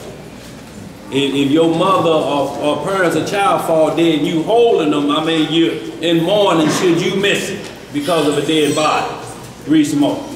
That they could not keep the Passover on that day. And they came before Moshe and before Aaron on that day. And those men said unto him, we are defiled by the dead body of a man. Wherefore are we kept back, that we may not offer an offering of Yahweh in his appointed season among the children of Israel. And Moshe said unto them, stand still, and I will hear what the Most High will command concerning you. So he said, I'm going to take this question to the Lord. This is greater than me, because I don't want to overstep my bounds. Some of y'all could be if you were practicing as a Nazarite, to become a Nazarite, number 6 chapter, meaning you couldn't be around a dead body. Does that allow you to opt out of the Passover? Go ahead, brother. And Yahweh spake unto Moshe, saying, speaking to the children of Israel, saying, if any man of you or of your posterity shall be unclean by reason of a dead body, or be in a journey afar off, yet he shall keep the Passover unto Yahweh. See, so the Most High saying no excuses. You still got to keep the Passover. Go ahead. The 14th day of the second month, at even, they shall keep it, and eat it with unleavened bread and bitter herbs. So if you miss, there had to be a makeup Passover. The next month. The next month. If you miss it, you can't opt out. You're like, well, the reason I didn't come is because my mama died and I was at the funeral. You know, I had to do this. He said, no, you got to keep this. So another Passover coming in 30 days. For you to do this one. Go ahead, bro. And eat it with unleavened bread and bitter herbs. They shall leave none of it unto the morning, nor break any bone of it. According to all the ordinances of the Passover, they shall keep it. But the man that is clean and is not in a journey, and forbeareth to keep the Passover, even the same soul shall be cut off from among his people, because he brought not the offering of Yah in his appointed season. That man shall bear his sin. Read that next verse. And if a stranger shall sojourn among you, and will keep the Passover unto Yah, according to the ordinance of the Passover, and according to the manner thereof, so shall he do. You shall have one ordinance, both for the stranger and for him that was born in the land. And why I'm bringing this up, because there'll be a lot of things. We got newborns born around this time, and we got cycles that go on with women around these times. Listen up. We got cycles that go on around these times. So if they can't come to this one, how they gonna come to the next one in 30 days? It's gonna be the same thing in 30 days. So do you get a third one to come? That's why the Messiah was saying, let every man and woman judge himself. If you know you in a might-all moment, you may not need to come to be amongst the assembly, because that makes you angry. You're gonna be short, so you have to examine yourself. Because there ain't no checker there. And not only this, how do we know if a man, if you unclean? There ain't no checker for you. You ain't gonna tell. Were you laying on them same sheets that she was? Did you sit on the same toilet that she sat on that morning? You got 5 in the house in one toilet. Unless you got buckets, or the Home Depot buckets in there. And you sitting on them. So what it says is examine yourself. Don't come to the Passover with a bowl of flu. You can't be hacking and coughing and get everybody else sick. But if you know, or a sister, if you know, I can't myself personally, I'm not going to be involved with the food or anything. I'll host this here, I'll do that, but I'm not going to allow myself to be in this part of it while I may be like this. You know, so, and then it's a thing, we can't get the schedule on your woman. Why your woman ain't here that time? So now I got a schedule. I ain't gonna have that schedule. I ain't supposed to have that schedule. Right. Because every time they roll around, what's she doing here? We're not going to get into that contest with that. The Most High said, let you judge yourself. Men, if you know you got on the same drawers from yesterday and something happened, you shouldn't be there either. If you're going to play that, but he told us what to do. If you're upon a dead body, you can't mix. So if they upon this, they can't mix. You can only examine yourself and say, me personally, I think it would be a bad time for me to go down there personally, because I'm feeling really bad, and I know this cold ain't gonna lie. I'll be coughing over everybody. I'm gonna make everybody uncomfortable. I'll do the Passover at home. Right. But that has to be an examination of every individual, because it laid on the line. There's no opting out of the Passover. And what we're talking about, how you gonna, they gonna have to opt out of the one the second month too, ain't they? Don't it roll like that every 28, 30? So you're gonna be right in the midst of another 7 days. It says 7 days, you gotta eat unleavened bread again, don't you? So y'all, what the Most High wants us, and Christ wants us to do, is really look deep inside yourself and don't want to be there that bad that you a leapfrog, sit down on something and leave something behind for somebody else to sit on. If it's that heavy or if it's that volatile, don't come. Men, if you on them tablets that's black and yellow, that stops your flow from your shorts being yellow in the front, then you need not be there either. Some of y'all know. I heard about it. I read about it. Yes, sir. But I just wanted to make that point, y'all, before we get out of here, because y'all listen up. This is a very important thing, y'all have to understand, and even when the woman touched, because y'all have to understand that y'all don't think newborns have been born. Now, a newborn can't come out for a certain amount of days. It's not safe, the elements and different things, so you have to weigh that out too. But the other individual, if you know that this may be detrimental for me, it's just too early, then you make that choice, but you can't dictate to nobody, because we'll have to put the check up. And it may not be nothing at the Passover but children.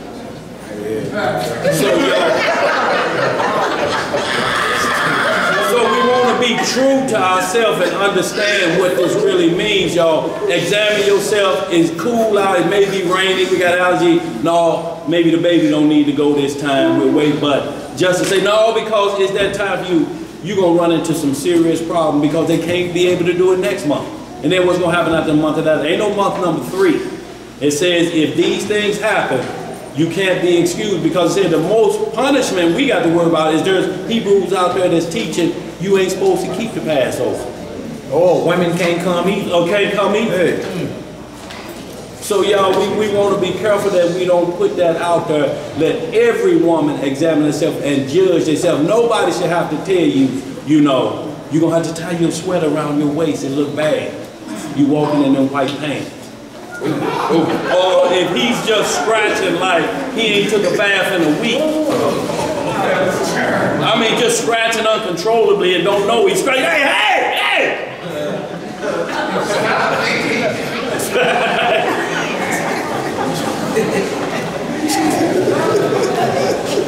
Or you eat unworthily. Y'all, so y'all, it's not a commanded thing that you tell, and like down here, y'all, I'm gonna say this, I'm gonna get up. Matt, did you have any more? Okay. Well, I'm gonna say too, you know, like, the Passover is for everybody.